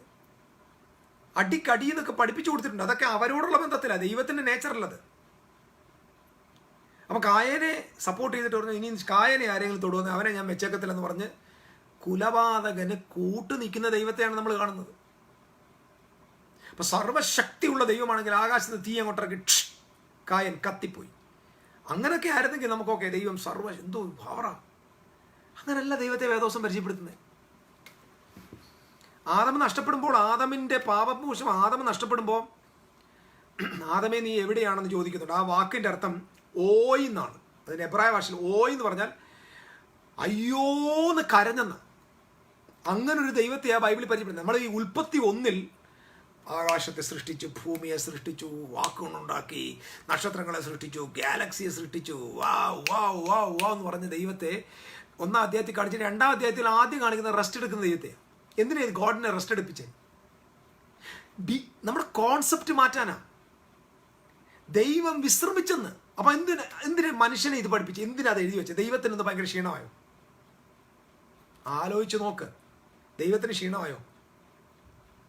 ഉണ്ടാകട്ടെ ഉണ്ടാകട്ടെ ഉണ്ടാകട്ടെ ഉണ്ടാകട്ടെ എന്ന് നമ്മൾ 24 മണിക്കൂർ പറയാം. അപ്പം ദൈവം അങ്ങ് ക്ഷീണിച്ചു പോയി. ദൈവം എന്തിനാ ദൈവത്തെ എങ്ങനെ കാണിച്ചു? എടാ ദൈവം നീ ഉദ്ദേശിക്കുന്ന നിലയിലല്ലടാ ദൈവം. അത് കാണിക്കാൻ വേണ്ടി എഴുതി വെച്ചേക്ക്. നമ്മളന്ന് എങ്ങനെ ഞാൻ ആരാന്നറിയാം, ഞാൻ ഒരു തടവ് സ്വന്നാൽ 100 തടവ് സ്വന്ന മാതിരി എന്ന് പറഞ്ഞ രജനീകാന്ത് സ്റ്റൈലിലാണ് നമ്മൾ ദൈവത്തെ കാണുന്നത്. ഞാൻ സ്വന്നാൽ സ്വന്ന മാതിരി. ഇതൊന്നും എനിക്ക് ഒരു വിഷയമല്ല, ഒരു ക്ഷീണം എനിക്ക് അങ്ങനല്ല. 6 ദിവസം ഉണ്ടാക്കിയിട്ട് 7-ാം ദിവസം വിശ്രമിക്കുന്നത് കാണിക്കുക. ഇതൊക്കെ നിങ്ങൾ ഈ ചിന്തകളൊക്കെ നിങ്ങൾ എങ്ങനെ കൊണ്ടുപോയിട്ടുണ്ട്? വിശ്രമിക്കുന്ന ദൈവത്തെ നിങ്ങൾ എങ്ങനെയാണ് കാണുന്നത്? അപ്പം നമ്മുടെ എബ്രായ കോൺസെപ്റ്റിലേക്ക് നമ്മൾ തിരിച്ചു പോകണം. നമ്മൾ ഈ ഗ്രീക്കുകാരുടെ ടാർട്ടസും അല്ലെങ്കിൽ അവിടുത്തെ വലിയ വലിയ ദേവന്മാരും ഇങ്ങനെ സിയൂസും കുറേ ദേവന്മാരുണ്ട്. ഇവൻ്റെയൊക്കെ പോലെ നമ്മൾ ദൈവം ഇങ്ങനെ വലിയ ആളായിട്ട് ഇങ്ങനെ ഇരിക്കുന്നു. ഭയങ്കര ഒറ്റ വിരല കൊണ്ട് നീട്ടുമ്പോൾ തന്നെ ഒരു സുദർശന ചക്രം കൊണ്ട് ഇങ്ങനെ ട്രെന്ന് കറക്കിയിടുമ്പോൾ 700 കോടി ജനത്തിൻ്റെ കഴുത്ത് വെട്ടിക്കളയും. ഇങ്ങനൊരു ദൈവമല്ല നമ്മുടെ ദൈവം. അതെല്ലാം ജാതികൾ ഉണ്ടാക്കി വെച്ചേക്കുന്ന കോമഡി ദൈവങ്ങളാണ്, കോമിക് ഗോഡ്സാണ്. വേണമെങ്കിൽ അതായത് ഡിവൈൻ കോമഡീസ് എന്ന് പറയാം. നമുക്ക് ഇവിടുത്തെ മതങ്ങൾ പഠിപ്പിക്കുന്ന മിക്കവാറും എല്ലാ ദൈവങ്ങളും ഓരോ കോമഡി താരങ്ങളാണ്. സർവശക്തിയുള്ള ദൈവം അതല്ല. നരകമെന്ന വിഷയം പഠിക്കാൻ നമ്മൾ വരുമ്പോൾ ആദ്യം പോകേണ്ടത് ഇവിടെ. ഞാൻ ഇത് പറയാതെ നിങ്ങൾക്ക് ഒരിക്കലും ബാക്കി പഠിച്ചിട്ട് മനസ്സിലാവത്തില്ല. ദൈവത്തെ സംബന്ധിച്ച വിഷയമായത് വിശ്രമിച്ച്. അപ്പം ബൈബിൾ വായിക്കുന്ന 2-ാം അധ്യായത്തിൽ 1-ാം അധ്യായത്തിൽ നമ്മളങ്ങ് ത്രില്ലാവും. ഉൽപ്പത്തി 1 വായിക്കുമ്പോൾ നമ്മളങ്ങ് അറിയാതെ നമ്മൾ കയറി നമ്മുടെ ത്രില്ലിൻ്റെ അങ്ങ് ക്ലൈമാക്സിലെത്തിട്ട് നിങ്ങൾക്കറിയാമോ എൻ്റെ ദൈവം ആരെന്നറിയാമോ, എലോഹിം ആരെന്നറിയാമോ, സോ പവർഫുൾ ഗോഡ്, എന്നൊക്കെ പറഞ്ഞിട്ട് എന്നിട്ട് 2-ാം അധ്യായത്തോട്ട് വായിക്കുമ്പോൾ റെസ്റ്റ് എടുത്ത് ദൈവം. അപ്പം നീ ആകെ നിന്റെ കാറ്റ് താഴെ പോവും. അപ്പോൾ ദൈവത്തിന് വിശ്രമമാണ്. നീ ഇതൊക്കെ എഴുതി വെച്ചേക്കുന്നത് എന്തിനാ? You must know who is your God.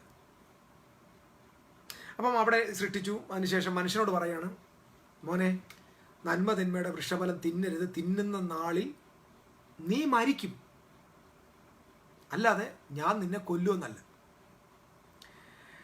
നിങ്ങൾക്കറിയാമോ ഇത് കർത്താവിൻ്റെ സഭ എപ്പോഴാണെന്നറിയാമോ? ഈ 5-ാം നൂറ്റാണ്ടിൽ അഗസ്റ്റിൻ്റെ കാലത്ത് വന്നപ്പോൾ അഗസ്റ്റിൻ പറഞ്ഞു, തിന്നുന്ന നാളിൽ ഞാൻ നിന്നെ കില്യു എന്ന് പുള്ളി എഴുതി. അങ്ങനെ പുള്ളി പഠിപ്പിച്ചത്, ഐ വിൽ കില്യു. അപ്പം ദൈവത്തെക്കുറിച്ചുള്ള തെറ്റായ ചിത്രം ആദിമം ക്രൈസ്തവ സഭയ്ക്ക് കൊണ്ടുവന്ന് പ്രസന്റ് ചെയ്ത ശ്രേഷ്ഠനായ ഒരു മനുഷ്യനാണ് ഈ അഗസ്റ്റിൻ എന്ന് പറഞ്ഞ ആൾ. അഗസ്റ്റിൻ ചെയ്ത ഒരുപാട് കുഴപ്പങ്ങളുണ്ട്.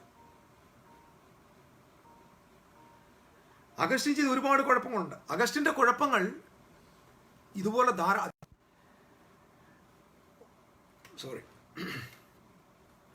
പറഞ്ഞു വരുന്ന കാര്യം ശ്രദ്ധിക്കുക. ഈ ദിസ് ഈസ് അവർ ഗോഡ്. അപ്പം എന്നിട്ട് പറയാം, മനുഷ്യനോട് പറയാം, തിന്നുന്ന നാളിൽ നീ മരിക്കും, ഞാൻ കൊല്ലുമെന്നല്ല. അപ്പം തെറ്റ് ചെയ്യുമ്പോൾ ഞാൻ ശിക്ഷിക്കുന്ന ദൈവം എന്നല്ല അവിടെ എഴുതി വെക്കുന്നത്. ആദ്യത്തെ ചാപ്റ്റർ പഠിക്കുക. If you do A mistake, if you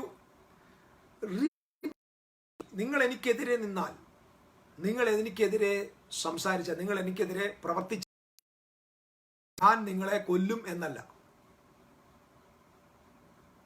ഞാൻ നിങ്ങളെ കൊല്ലുമെന്നായിരുന്നെങ്കിൽ ദൈവം ശിക്ഷിക്കുന്ന ദൈവമാണാവും. ബൈബിളിൽ എവിടെയാ ദൈവം ശിക്ഷിക്കുമെന്ന് എഴുതിയിരിക്കുന്നത്? ആദ്യത്തെ വീഴ്ചയെടുക്കുക. ബൈബിളിൽ പ്രസന്റ് ചെയ്യുന്ന ദൈവം തിന്നുന്ന നാളിൽ ഞാൻ എന്ന് പറഞ്ഞിരുന്നെങ്കിൽ ബൈബിൾ പ്രസന്റ് ചെയ്യുന്ന മഹാദൈവം ശിക്ഷ, പണിഷ്മെന്റ് എന്ന വിഷയം അവിടെ വന്നു. പക്ഷെ പണിഷ്മെന്റ്, ആദമിന് പണിഷ്മെന്റ് അല്ല. ആദമിന് എവിടെ പണിഷ്മെന്റ്? നാളിൽ നീ മരിക്കുമെന്ന വിഷയം നോക്കി. അവിടെ ദൈവം മനുഷ്യർക്ക് കൊടുത്ത ശിക്ഷയല്ല മരണം. അവർ ചെയ്ത തെറ്റിന്റെ ആഫ്റ്റർ എഫക്റ്റ് ആണ് മരണം. അപ്പൊ ജഡ്ജ്മെന്റ് എന്ന് പറയുന്നത് ഒരിക്കലും ദൈവത്തിൽ നിന്ന് വരുന്നതല്ല.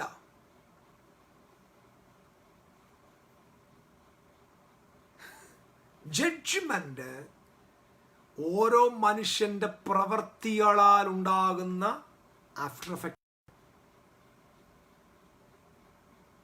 അപ്പൊ ഹെല്ലെന്ന് പറയുന്ന വിഷയത്തെ എവിടെ കൊണ്ട് നിങ്ങൾ സ്ഥാപിക്കും? തിന്നുന്ന നാളിൽ നീ മരിക്കും, നിന്നെ ഞാൻ നരകത്തിലിടുന്നു പറഞ്ഞിരുന്നെങ്കിൽ ഓക്കെ. പക്ഷെ ദൈവം അങ്ങനല്ല പറഞ്ഞേ. നീ മരിക്കും. നീ ആ കെട്ടിടത്തിന്റെ മുകളിൽ നിന്ന് താഴെ ചാടിയ നീ ചത്തുപോകും എന്ന് പറയുന്ന ദൈവമാണോ കുറ്റക്കാരൻ? ചാടിയവനാണോ കുറ്റക്കാരൻ? ഓക്കെ, ഐ എം സോറി,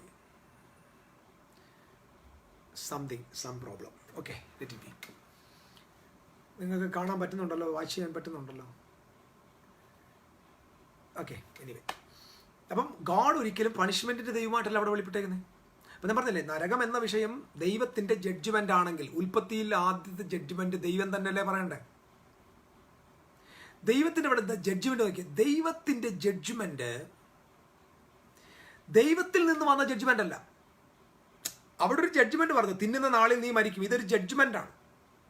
ആ ജഡ്ജ്മെന്റ് ദൈവത്തിൽ നിന്ന് വന്നതല്ല. ആ ജഡ്ജ്മെന്റ് മനുഷ്യന്റെ പ്രവൃത്തിയിൽ നിന്ന് വന്നതാണ്. അവൻ പോയി ചൂസ് ചെയ്താണ്. അവൻ പോയി തെരഞ്ഞെടുത്തതാണ്. ആ തെരഞ്ഞെടുപ്പിലാണ് അവന് മരണം സംഭവിച്ചത്. അപ്പൊ God in the Bible, God is the God of judgement. ഗോഡിന്റെ ജഡ്ജ്മെന്റ് എന്നറിയാമോ? സിമ്പിളാ. If you eat you will die. That is the judgement. Judgement എന്ന് പറഞ്ഞാൽ തിന്ന ശേഷം വരുന്നതല്ല. ഇത് മനസ്സിലാക്കണം. ജഡ്ജ്മെന്റ് എന്ന് പറഞ്ഞാൽ, അതുകൊണ്ടാണ് നിങ്ങൾ ഇത് മനസ്സിലാക്കണമെങ്കിൽ യേശു പറഞ്ഞിട്ടുണ്ട്, ന്യായവിധി എന്നതോ വെളിച്ചം ലോകത്തിൽ വന്നിരിക്കെ മനുഷ്യൻ വെളിച്ചത്തെ സ്നേഹിക്കാതെ ഇരുളിനെ സ്നേഹിച്ചത് തന്നെ. അതാണ് ജഡ്ജ്മെന്റ് എന്നാ. നമ്മുടെ കോൺസെപ്റ്റിൽ എന്താ ജഡ്ജ്മെന്റ്? നമ്മുടെ കോൺസെപ്റ്റിൽ ഒരു തെറ്റ് ചെയ്ത് കഴിഞ്ഞിട്ട് വരുന്നതല്ലേ ജഡ്ജ്മെന്റ്. അങ്ങനെയല്ല ബൈബിളിലെ ജഡ്ജ്മെന്റ്. ബൈബിളിലെ ജഡ്ജ്മെന്റ് ആ ചെയ്യാൻ പോകുന്ന ആ കാര്യത്തിൽ ഇന്നത് സംഭവിക്കുമെന്ന് പറഞ്ഞാണ് ജഡ്ജ്മെന്റ്. അതാണ് ഗോഡ്സ് ജഡ്ജ്മെന്റ്.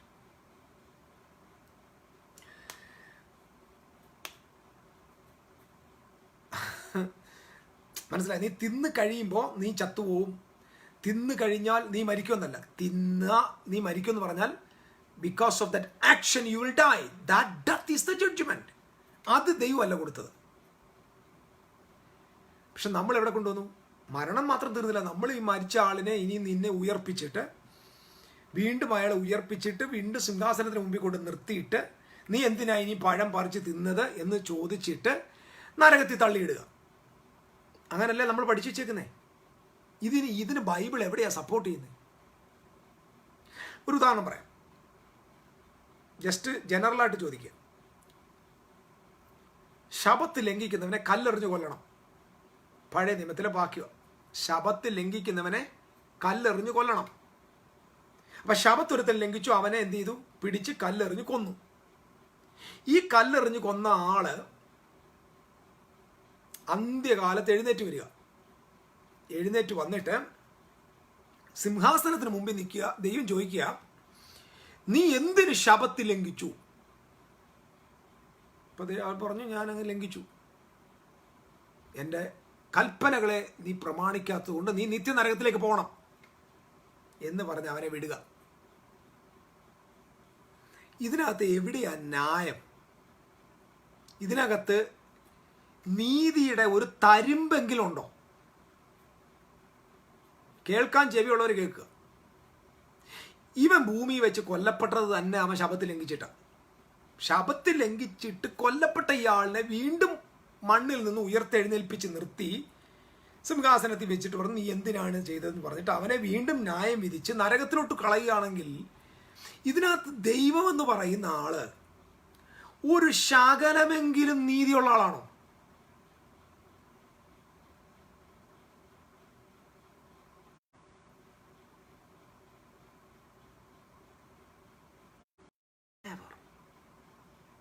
അപ്പൊ ഞാനീ പറഞ്ഞു, ജഡ്ജ്മെന്റ് എന്ന് പറയുന്നത്, judgement is in the action. അകത്ത് തന്നെയാണ് ജഡ്ജ്മെന്റ്.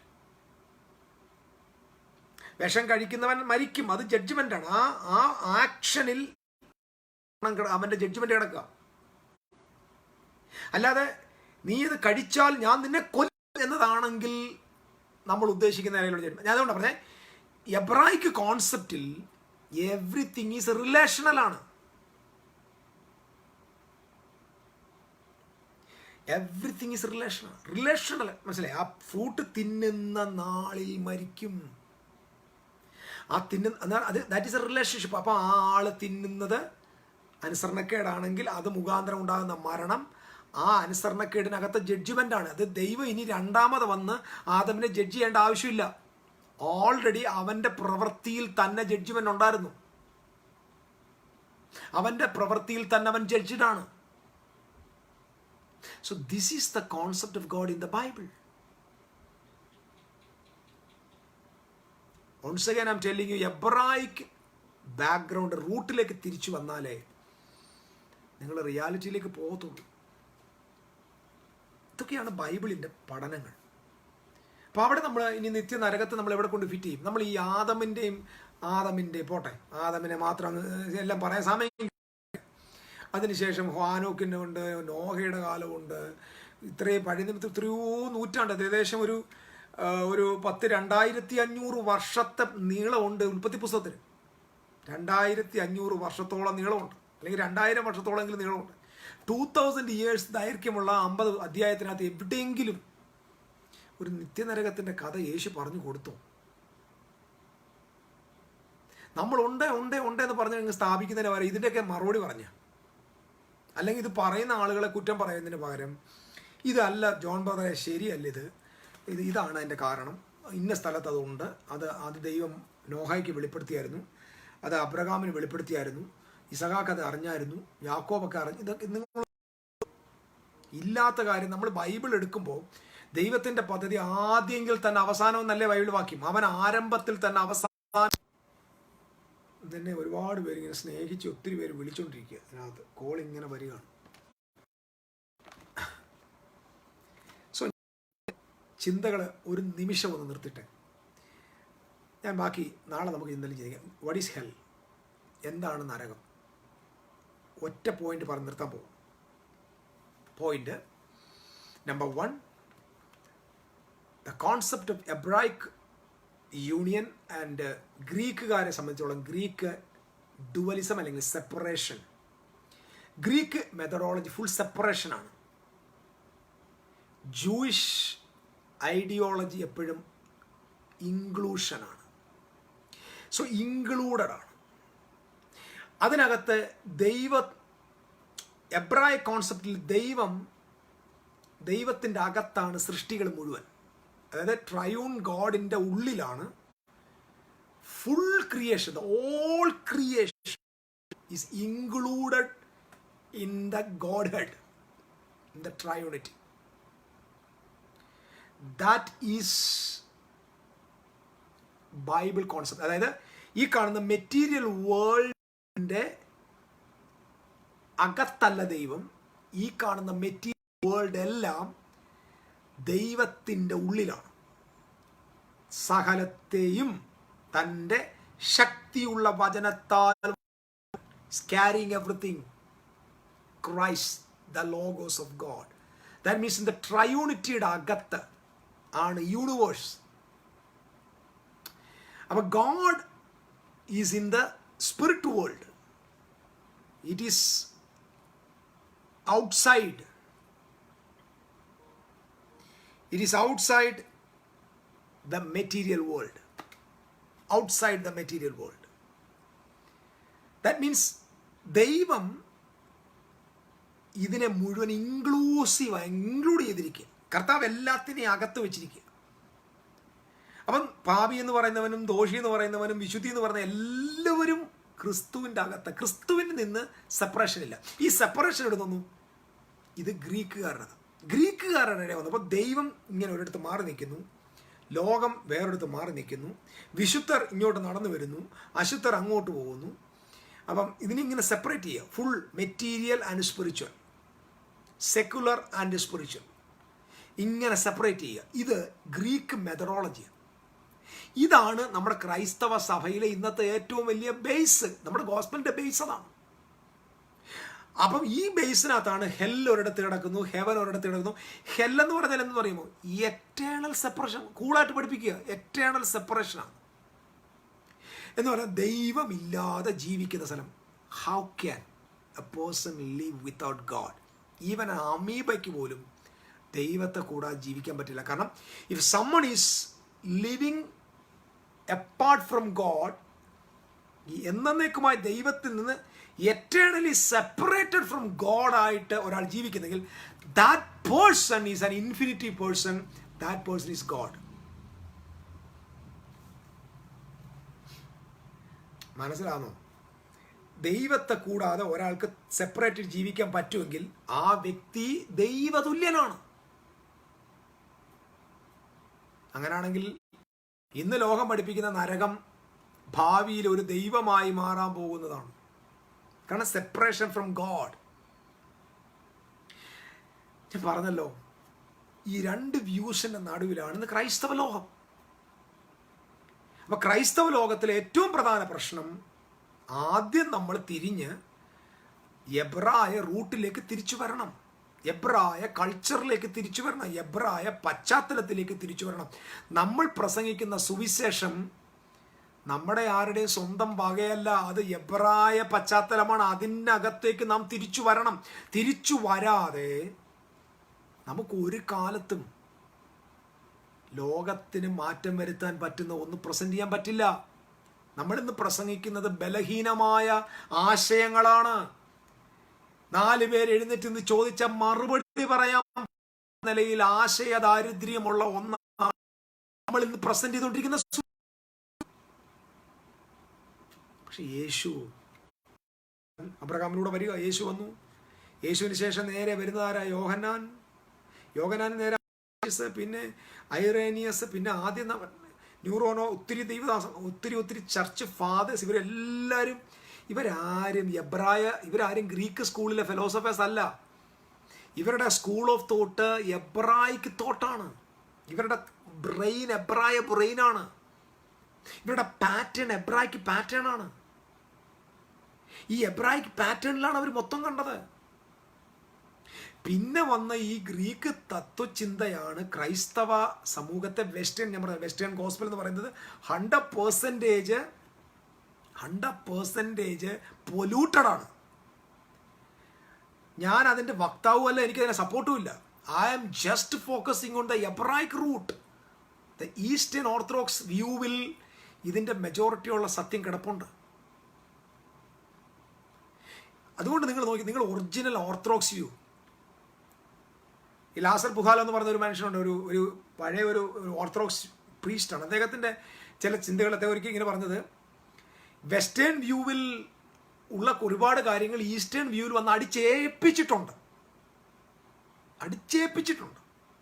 ഒരു അടിമത്തം പോലെ അവരത് ചെയ്യേണ്ടി വന്നിട്ടുണ്ട്. പക്ഷേ ഒറിജിനൽ ഈസ്റ്റേൺ വ്യൂവിൽ നമ്മൾ കാണുന്ന വെസ്റ്റേൺ തിയോളജിയുടെ ഒരംശം പോലും ഇല്ല. അതിൽ മുഴുവൻ നിഴലിട്ട് നിൽക്കുന്നത് ക്രൈസ്റ്റിൻ്റെ റിലേഷൻഷിപ്പാണ്, അപ്പോസ്തലന്മാരുടെ മഹത്വമാണ്. നമ്മളിന്ന് കാണുന്ന കത്തോലിക്ക, പിണങ്ങരുതേ, കത്തോലിക്ക മുതൽ പ്രൊട്ടസ്റ്റന്റ് സമൂഹത്തിലൊന്നും ചുമ്മാതാ, ഇതിനകത്തൊന്നും ഒരു സുവിശേഷവും ഇല്ല. പ്രൊട്ടസ്റ്റന്റുകാരുടെ ഇടയിൽ ഒരു ഗോസ്പലും ഇല്ല. പ്രൊട്ടസ്റ്റന്റുകാരുടെ ഗോസ്പൽ എന്ന് പറയുന്നത് പൊല്യൂട്ടഡ് ഗോസ്പലാണ്. അതുകൊണ്ടാണ് അതിനകത്ത് വിരോധവും പകയും വിദ്വേഷവും കയ്പും ചീത്തവിളിയും, അവൻ ശരിയല്ല ഇവൻ ശരിയല്ല. ഇതെന്താ എവിടുന്ന് വരാൻ കാരണം? നമ്മൾ ഇത്രയും സ്നേഹത്തിന്റെ സുവിശേഷം പറഞ്ഞിട്ട് മറ്റൊരാളെ നമുക്ക് ആക്ഷേപിക്കാൻ എങ്ങനെ തോന്നുന്നേ? ദൈവസ്നേഹത്തിൽ ആ ആളിനോട് സംസാരിക്കാൻ പോലും പറ്റാതെ നമ്മൾ ആളിനെ ആക്രമിക്കാൻ തോന്നുന്നത് എവിടുന്ന? ഈ അക്രമവാസന ഒന്നും ദൈവീകമല്ല. ഞാനും ആക്രമിച്ചിട്ടുണ്ട്, അതൊന്നും ദൈവീകമല്ല, സമ്മതിക്കുകയാണ്. എബ്രായിക്ക് വ്യൂവിൽ ഇതില്ല. എബ്രായിക്ക് വ്യൂവിൽ ഞാൻ പറഞ്ഞില്ലേ, എബ്രായ വ്യൂവിലെ ദൈവം എഴുന്നേറ്റം കൊണ്ട് നിന്നിട്ട് വെട്ടിക്കൊല്ലുന്ന ദൈവമല്ല, ആകാശം തീർക്ക, അങ്ങനൊന്നുമില്ല. നിങ്ങൾ ബൈബിൾ ശാന്തമായിട്ട് പഠിച്ചു നോക്ക്. 6 ദിവസം എല്ലാം സൃഷ്ടിച്ചിട്ട് കിടന്ന് വിശ്രമിക്കുന്ന ഒരു ദൈവമാണ്. അപ്പം നമ്മൾ തന്നെ ചോദിക്കും, ദൈവമേ നിനക്ക് ക്ഷീണമായോ? മനുഷ്യരാശിയുടെ മുമ്പിൽ താൻ ഏതോ ഒരു സൂപ്പർ ഹീറോ എന്ന് കാണിക്കുകയല്ല, മറിച്ച് മനുഷ്യരാശിയുടെ മുമ്പിൽ ദൈവം മനുഷ്യന് മനസ്സിലാക്കി കൊടുക്കുക, who is your God, who is your God. എന്നിട്ട് തൊട്ട് താഴെ വായിച്ചു നോക്കിയേ, മഴ പെയ്തിരുന്നില്ല, മഞ്ഞ് പെയ്തും ഭൂമിയെ നനച്ചിരുന്നു, ഭൂമിയിൽ കൃഷി ചെയ്യാൻ മനുഷ്യനില്ലാത്തത് കൊണ്ട് വിളവുണ്ടായിരുന്നില്ലെന്ന്. അപ്പോൾ സർവശക്തനായ ദൈവം മൊത്തം ആയാതം തോട്ടം ഇങ്ങനെ ഉണ്ടാക്കിയിട്ടേക്കുമല്ല, മനുഷ്യനില്ലാത്തത് കൊണ്ട് വിളവ് വന്നില്ലെന്ന്. അപ്പം മനുഷ്യൻ്റെ ആവശ്യം വന്നു. അപ്പം മനുഷ്യനെ ആവശ്യപ്പെടുന്നൊരു ദൈവം. തിന്നരുതേ നീ ചത്തുപോകുമെന്ന് പറയുന്ന സ്നേഹനിധിയായ അപ്പൻ തിന്നു കഴിഞ്ഞപ്പോൾ ദൈവത്തെ വിട്ട് ഓടിയവനെ അയ്യോ എന്ന് അലമുറയിട്ട് കരയുന്ന ഒരു അമ്മയെ പോലെ ഓടി നടന്ന് അന്വേഷിക്കുന്ന ഒരു ദൈവം. ഇതാ ബൈബിളിലെ ദൈവം. അവിടെ എവിടെയാ സർവശക്തിയുള്ള ദൈവത്തെ വെളിപ്പെടുത്തിയേക്കുന്നത്? ആദ്യം ഈ ചിന്ത മാറ്റണം. ഈ സർവശക്തി, സർവജ്ഞാനി, സർവ്വവ്യാപി, ഈ ചിന്ത മാറ്റി നിങ്ങൾ മാറ്റി ആ ചിന്തയിൽ നിന്ന് ആദ്യം നിങ്ങൾ സ്വതന്ത്രമാകുക. ക്രിസ്തീയ ലോകത്ത് വന്ന ഏറ്റവും വലിയൊരു ബാധയായത് ഈ സർവശക്തൻ, സർവജ്ഞാനി, സർവ്വവ്യാപി. ഈ ചിന്തകൾ നിങ്ങളുടെ ബൈബിളിൽ എവിടെ നിങ്ങൾക്ക് തെളിയിക്കും? ഇല്ലെന്ന് ഞാൻ തെളിയിക്കാം. അതിൻ്റെ അർത്ഥം ദൈവം സർവശക്തനല്ലെന്നും സർവജ്ഞാനി അല്ലെന്നും അല്ല. പക്ഷെ നമ്മോടുള്ള ബന്ധത്തിൽ ദൈവം അങ്ങനെ ഒരു കാലത്തും ആ റെവലേഷൻ തന്നിട്ടില്ല. ഇത് ഗ്രീക്കുകാരുടെ ഐഡിയ ആണ്. ഗ്രീക്ക് ഫിലോസഫിയിൽ വന്ന വെസ്റ്റേൺ ഗോസ്പൽ കൊണ്ടുവന്ന ഒരു ഐഡിയ മാത്രമാണ്. ഓംനിപോട്ടന്റ്, ഓംനീഷ്യൻ, omnipresent. God is not. ദൈവം നിങ്ങൾക്കറിയാം, സർവ്വവ്യാപിയായിട്ട് നമ്മൾ ഉദ്ദേശിക്കുന്ന നിലയിൽ അല്ലെന്ന് തെളിവുണ്ടല്ലേ. സർവ്വവ്യാപി തെറ്റിദ്ധരിക്കല്ലേ, ദൈവം സർവ്വവ്യാപി അല്ലെന്നല്ല ഞാൻ പറഞ്ഞു വരുന്നത്. ദൈവം സർവ്വവ്യാപി തന്നെയാണ്. പക്ഷേ ആദാമിനോട് നീ എവിടെയാണെന്ന് ചോദിച്ചെന്തിനാ? ഇപ്പം എന്താ പറയുക, ഗ്രീക്ക് ഐഡിയോളജിയിലല്ല ഹെബ്രായ ഭാഷ എഴുതിയേക്കുന്നത്. ഹെബ്രായ ബൈബിളിൽ നീ എവിടെയാണെന്ന് ചോദിക്കുക. അപ്പം ഈ ഗ്രീക്കുകാരുടെ മെതോഡോളജിയിൽ ഉൽപ്പത്തി 3-ാം അധ്യായം അങ്ങനെ വായിക്കും. ഗ്രീക്ക് ഐഡിയോളജിയിൽ 33 വായിച്ചാൽ നമ്മൾ ഇങ്ങനെയാണ് കാണേണ്ടത്: ആദമേ നീ അപ്പുറത്തെ ചെമ്പരത്തിയുടെ കീഴിൽ ഒളിഞ്ഞിരിക്കുന്നത് ഞാൻ കണ്ടിട്ടുണ്ട് എന്ന് പറയണം. കാരണം ഞാൻ എല്ലാം കണ്ടുകൊണ്ടിരിക്കുകയാണ്. പക്ഷെ എല്ലാം കണ്ടു, പക്ഷെ ദൈവത്തിൻ്റെ വെളിപ്പാട്, റെവലേഷൻ, എബ്രായിക്കൂല റെവലേഷൻ, വേർ ആർ യു?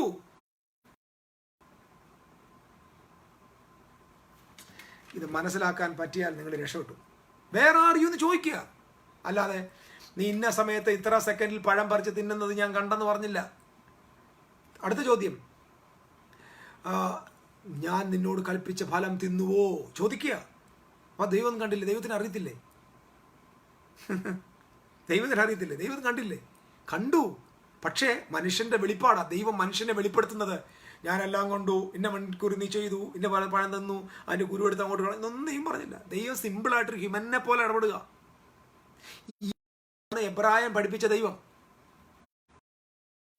ഈ ദൈവത്തെ നമുക്ക് സേവിക്കാൻ പറ്റൂ? ഈ ദൈവത്തെയാണ് നമ്മൾ സേവിക്കേണ്ടത്. ഈ ദൈവത്തെയാണ് നമ്മൾ അറിയേണ്ടത്. അല്ലാതെ അങ്ങോട്ട് ആകാശത്ത് ഇങ്ങനെ വന്ന് അരൂപിയായിട്ട് നിന്നിട്ട് കൈ അങ്ങോട്ട് വീശി എല്ലാം കണ്ടു, ഞാൻ ഇന്ന സമയം ഇങ്ങനെ പറയുന്നൊരു ദൈവത്തെ അല്ല. ഇങ്ങനെ പറയുന്ന ദൈവത്തെ ബൈബിൾ പ്രസന്റ് ചെയ്യുന്നില്ല. ഇങ്ങനൊരു ദൈവത്തെ പഠിപ്പിക്കാൻ വന്നതുകൊണ്ടാണ് ഈ ജാതികളിൽ നിന്ന് വന്ന സംഭവമായത്.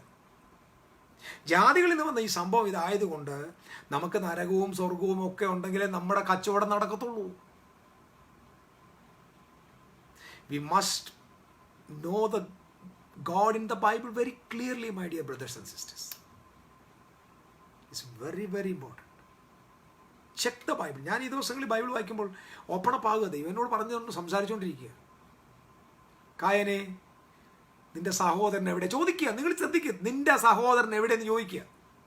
ബൈബിൾ അങ്ങനെ എഴുതിയേക്കുന്നത്. അല്ലാതെ നീ ആ മരത്തിന്റെ ചോട്ടി വെച്ച് അവനെ തല്ലിക്കൊന്നതും നിന്റെ സ്ഥലത്ത് കുഴിച്ചിട്ടേ ഞാൻ കണ്ടായിരുന്നു, അങ്ങനെയല്ല ചോദിച്ചേക്കുന്നത്. അങ്ങനെ വീരകൃത്യമുള്ള ഓംനി പൊട്ടന്റ് ആൻഡ് ഓംനീഷ്യൻ എന്ന് പറഞ്ഞല്ല വെളിപ്പെട്ടത്. Day, where is your brother? കാരണം ഈ ചോദ്യങ്ങൾക്കകത്തെല്ലാം റിലേഷൻഷിപ്പാണ്. ഇപ്പൊ ഗോഡ് അവിടെ റിവീൽ ആവുമ്പോൾ എല്ലാം ഞാൻ കണ്ടു, എല്ലാം കണ്ടു, എനിക്കെല്ലാം അറിയാം എന്നുള്ള എന്തോ ഒരു ഭീകരമായിട്ടുള്ള രീതിയിലല്ല വന്നിരിക്കുന്നത്. ഒരു നാച്ചുറൽ മാനെ പോലെ, മനുഷ്യനെ പോലെ വന്നിട്ട് പറയാം, where is your brother? Where is your brother? നിന്റെ സഹോദരന്റെ രക്തം എന്നോട് നിലവിളിക്കുന്നു. I heard the voice of his blood. Where is your brother? Listen, brothers and sisters, this is the revelation of God in the Bible. The revelation of God in the Bible is very, very different from our thoughts. അതുകൊണ്ട് നിങ്ങളുടെ തലയിൽ നിന്ന് ദൈവം കൊറോണയെ ഓടിപ്പം ദൈവം എന്തുകൊണ്ട് ദൈവം കൊറോണയെ ഓടിക്കൂല, അങ്ങനെ ബൈബിളില്ല. ഓടിക്കത്തില്ല.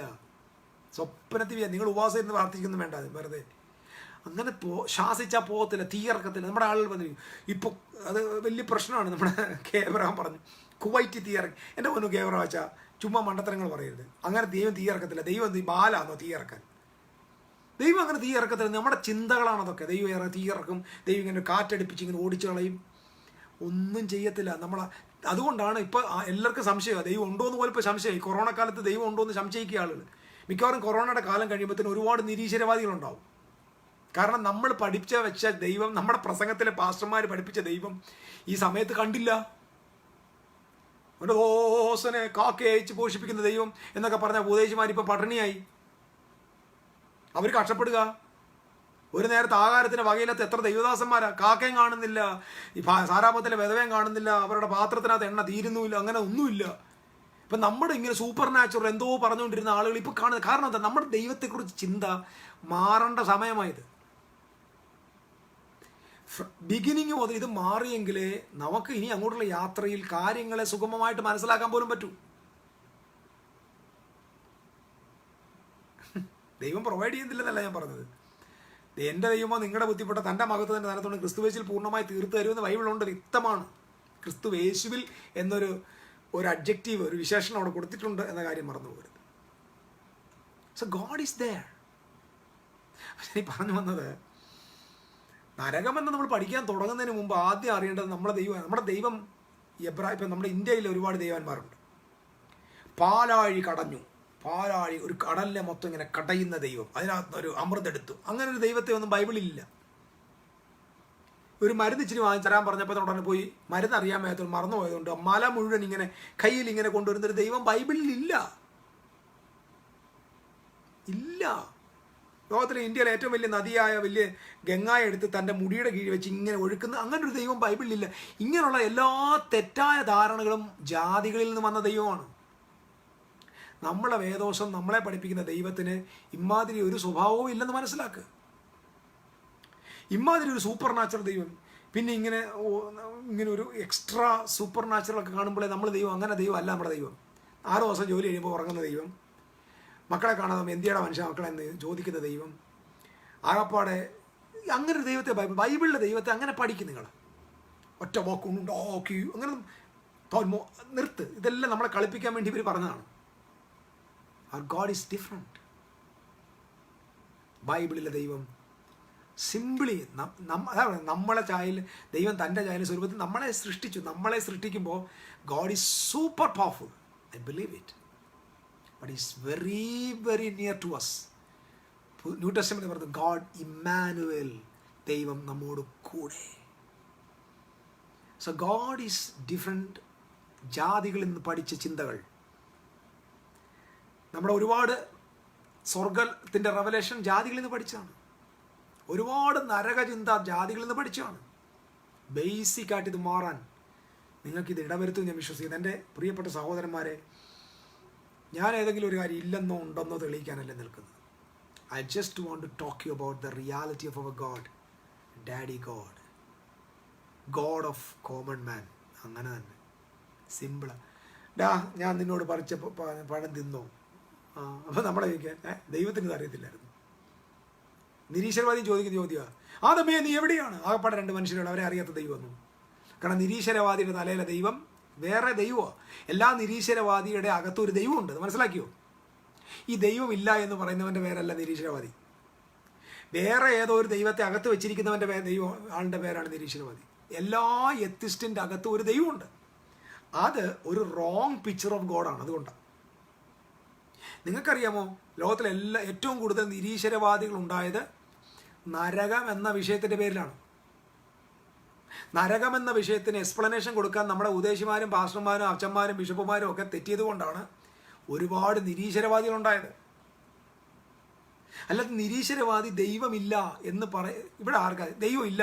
ഇല്ല എന്നൊന്ന് പറയണമെങ്കിൽ തന്നെ പ്രപഞ്ചം പോയി ചുറ്റി നടന്നിട്ട് വരണം. ഇല്ല എന്നൊരു കാര്യം എളുപ്പം പറയാൻ പറ്റില്ല ഒരാൾക്ക്. ഇല്ലെന്ന് പറയുന്നവൻ എല്ലാം അറിയുന്നവനായിരിക്കണം. അല്ലാതെ ഈ രവിചന്ദ്രനെ പോലെ ഇവിടെ 4 പേരെ പോലെ ദൈവം ഇല്ല എന്ന് പറയുമ്പോൾ മണ്ടാന്ന് പറയും, പോടാന്ന് പറയും. ഇല്ല എന്ന് പറയാൻ അധികാരമുള്ളവൻ എല്ലായിടവും പോയവനായിരിക്കണം. കേരളം വിട്ടിട്ട് തമിഴ്നാടും കേരളവും ആന്ധ്രയും കറങ്ങി നടക്കുന്നവൻ പറയാം ദൈവം ഇല്ല. ഇത്രയും ഭാഗത്തെ പോയിട്ടുള്ളൂ. അപ്പോൾ ഇല്ല എന്ന് പറയാൻ ആർക്കും അതൊരു ലോജിക്കല്ല. ഇല്ലെന്ന് പറയുകയാണെങ്കിൽ he has to know everything. അപ്പോൾ ഇവിടെ നിരീശ്വരവാദം ഉണ്ടായതിൻ്റെ കാരണം എന്ന് പറഞ്ഞാൽ റോങ് പിക്ചർ ഓഫ് ഗോഡാണ് പ്രസംഗിച്ചത്. നമ്മുടെയൊക്കെ ക്രിസ്തീയ ലോകത്തെ സത്യം പറയാം, നമ്മുടെ ക്രിസ്തീയ ലോകത്ത് നമ്മുടെ എസ്കറ്റോളജിയും നമ്മുടെ ദൈവശാസ്ത്രവും നമ്മൾ ഇനിയും പ്രസംഗിച്ചുകൊണ്ടിരുന്നാൽ നമുക്ക് വിശ്വാസികളെക്കാൾ കൂടുതൽ നിരീശ്വരവാദികളെ കിട്ടും.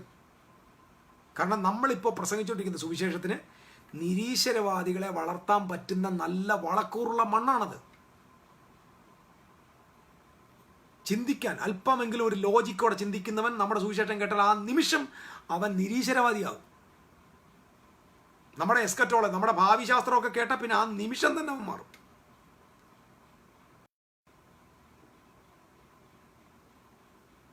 സോ ചേഞ്ച് അവർ മൈൻഡ്, ചിന്തകളെ മാറ്റുക.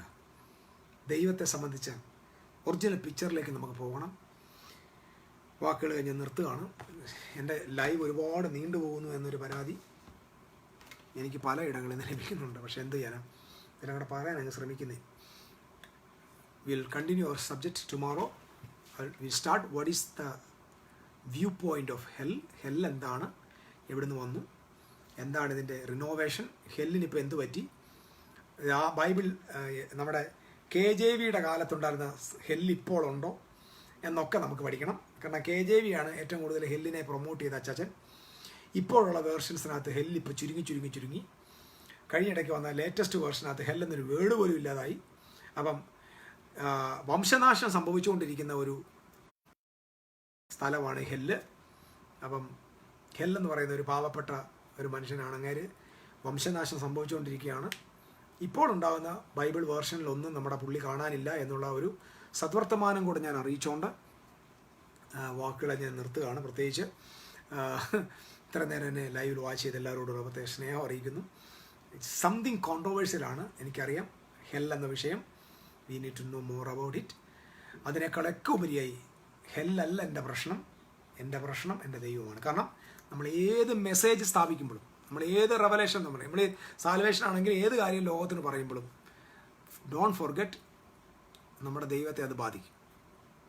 സത്യമാണ്, നമ്മുടെ തമ്പുരാനെ ബാധിക്കും. നമ്മുടെ ഉപദേശം ചെന്ന് കൊള്ളുന്നത് നമ്മുടെ ദൈവത്തിൻ്റെ പുറത്ത്. നമ്മുടെ നാട്ടുഭാഷ പറഞ്ഞാൽ ഈ അപ്പന് പേരുദോഷം ഉണ്ടാക്കുന്ന കാര്യം മക്കൾ പറയാതിരിക്കാൻ നോക്കുക. അപ്പം നരകം പറഞ്ഞുകൊണ്ടിരുന്നാൽ ഓർത്തോണം, അത് എൻ്റെ പാകുന്നത് ദൈവം തമ്പുരാനെയാണ്. ദൈവത്തെ ബാധിക്കാത്ത ഒരു ഡോക്ടറും ഇല്ല. Every theology is directly concentrated അല്ലെങ്കിൽ focusing to God only. So God, I need to talk about hell too. I cannot deny it. Denying അല്ല എൻ്റെ ഒറിജിനൽ. ഇല്ല എന്ന് പറയുന്ന മണ്ടനല്ല ഞാൻ. ഉള്ള കാര്യം എന്താണെന്ന് പറയുന്ന മനുഷ്യനാണ് ഞാൻ. I don't want to be a fool. Not there. I want to prove it from the Bible what is hell. ദൈവം അനുഗ്രഹിക്കട്ടെ. സോ ഇന്ന് നിങ്ങൾ പറ്റുമെങ്കിൽ ഉൽപ്പത്തി വായിക്കുക. അവിടെ വല്ല സർവശക്തിയും സർവജ്ഞാനിയും സർവ്വവ്യാപിയായ ദൈവം ഉണ്ടോ എന്ന് നോക്കുക. ഇല്ലെങ്കിൽ നമ്മെപ്പോലെ ഇറങ്ങി വന്ന ഒരു കോമൺ മാനെ പോലെ വന്നേക്കുന്ന നമ്മുടെ കാര്യങ്ങളിൽ വേദനപ്പെടുന്ന ഒരു ദൈവത്തെ കണ്ടുമുട്ടി ഈ ഒരു രാത്രി ഒരു ശുഭമായ അനുഗ്രഹിക്കപ്പെട്ടൊരു മഹത്വം, അനുഗ്രഹിക്കപ്പെട്ടൊരു രാത്രി നിങ്ങൾക്ക് ദൈവം തരട്ടെന്ന് ഞാൻ പ്രാർത്ഥിക്കുന്നു. May God bless you all. എല്ലാവർക്കും പ്രത്യേകിച്ച് വന്ദനം. ധാരാളം പേര് വന്നുപോയി. Anyway, bless you all. ഈ രാത്രി എല്ലാവർക്കും ശുഭരാത്രി. Baburaj, Jenny sister is very active here. No complaint from here. Wish to squeeze out the max. A time an hour is like a reading. Thank you, sister. Thank you for your valuable comments. Thank you so much for all. നിങ്ങളുടെ എല്ലാവരുടെയും സപ്പോർട്ടിന് നന്ദി. Share this message to others too. നാളെ ദൈവം അനുവദിക്കുന്നെങ്കിൽ നമുക്ക് വീണ്ടും അടുത്ത ഭാഗത്തേക്ക് കാണാം. ഇതൊരു എത്ര ലൈവ് പോകുമെന്ന് എനിക്കറിയത്തില്ല. Anyway, will learn more about hell and heaven and everything. So ഇതൊരു ബ്ലസ്ഡ് ആയിട്ടുള്ള യാത്രയാകട്ടെ. എൻ്റെ സോജൻ ബ്രദർ ഇതിനകത്ത് ഇടയ്ക്ക് വന്നായിരുന്നു. Thank you Sojan brother for joining. Shaji Benny, തെറ്റായ ദൈവശാസ്ത്രത്തിൽ നിന്നുള്ള പ്രാർത്ഥനകൾ നിശ്ചയമാണ് ദൈവത്തെ സംബന്ധിച്ചുള്ള തെറ്റായ പഠനങ്ങളിൽ നിന്നാണ് നിരീശ്വരവാദം ഉയർന്നു വന്നിട്ടുള്ളത്. എത്തിസം എന്ന് പറഞ്ഞാൽ ഡിനയിങ് ഗോഡല്ല, റിജക്റ്റിംഗ് ഗോഡാണ്. അത് മനസ്സിലാക്കണം. ദൈവം ഇല്ല എന്ന് പറയുന്നില്ല, ദൈവത്തെ റിജക്റ്റ് ചെയ്യുന്നതാണ് എത്തിസം. അതാണ് എൻ്റെ ട്രൂത്ത്. കാരണം നമ്മൾ പറയുന്ന പല ദൈവങ്ങളെയും അംഗീകരിക്കാൻ പറ്റില്ല. ഇപ്പോൾ ഇസ്ലാമിൽ പഠിപ്പിക്കുന്ന ദൈവങ്ങളെ നമ്മൾ ഒരിക്കലും അംഗീകരിക്കത്തില്ല. കഴുത്തെ കത്തി കൊണ്ട് വെച്ചാൽ പോലും നമ്മൾ അംഗീകരിക്കത്തില്ല. കാരണം ആ ദൈവത്തെ ഒന്നും അംഗീകരിക്കാൻ പറ്റിയ ദൈവങ്ങളല്ല. ഇപ്പോൾ ഹൈന്ദവ ലോകത്തെ പല ദൈവം, അതുപോലെ തന്നെ ക്രിസ്ത്യാനികൾ പ്രസംഗിക്കുന്ന ദൈവത്തെ അംഗീകരിക്കാൻ പറ്റില്ല. കാരണം അതൊരു ഫാൾസ് ഇമേജ് ഓഫ് ഗോഡാണ്, തെറ്റായ ചിത്രമാണ് നമ്മൾ പഠിപ്പിക്കുന്നത്. So we need to teach the true God. ദൈവത്തിൻ്റെ ജനമായിട്ട് നിൽക്കാം, ദൈവത്തിൻ്റെ പുത്രന്മാരായി നമുക്ക് നിൽക്കാം. ഇന്ന് രാത്രി എല്ലാവർക്കും ഒരു ശുഭരാത്രി. നാളെ നമുക്ക് വീണ്ടും കാണാം. God bless U.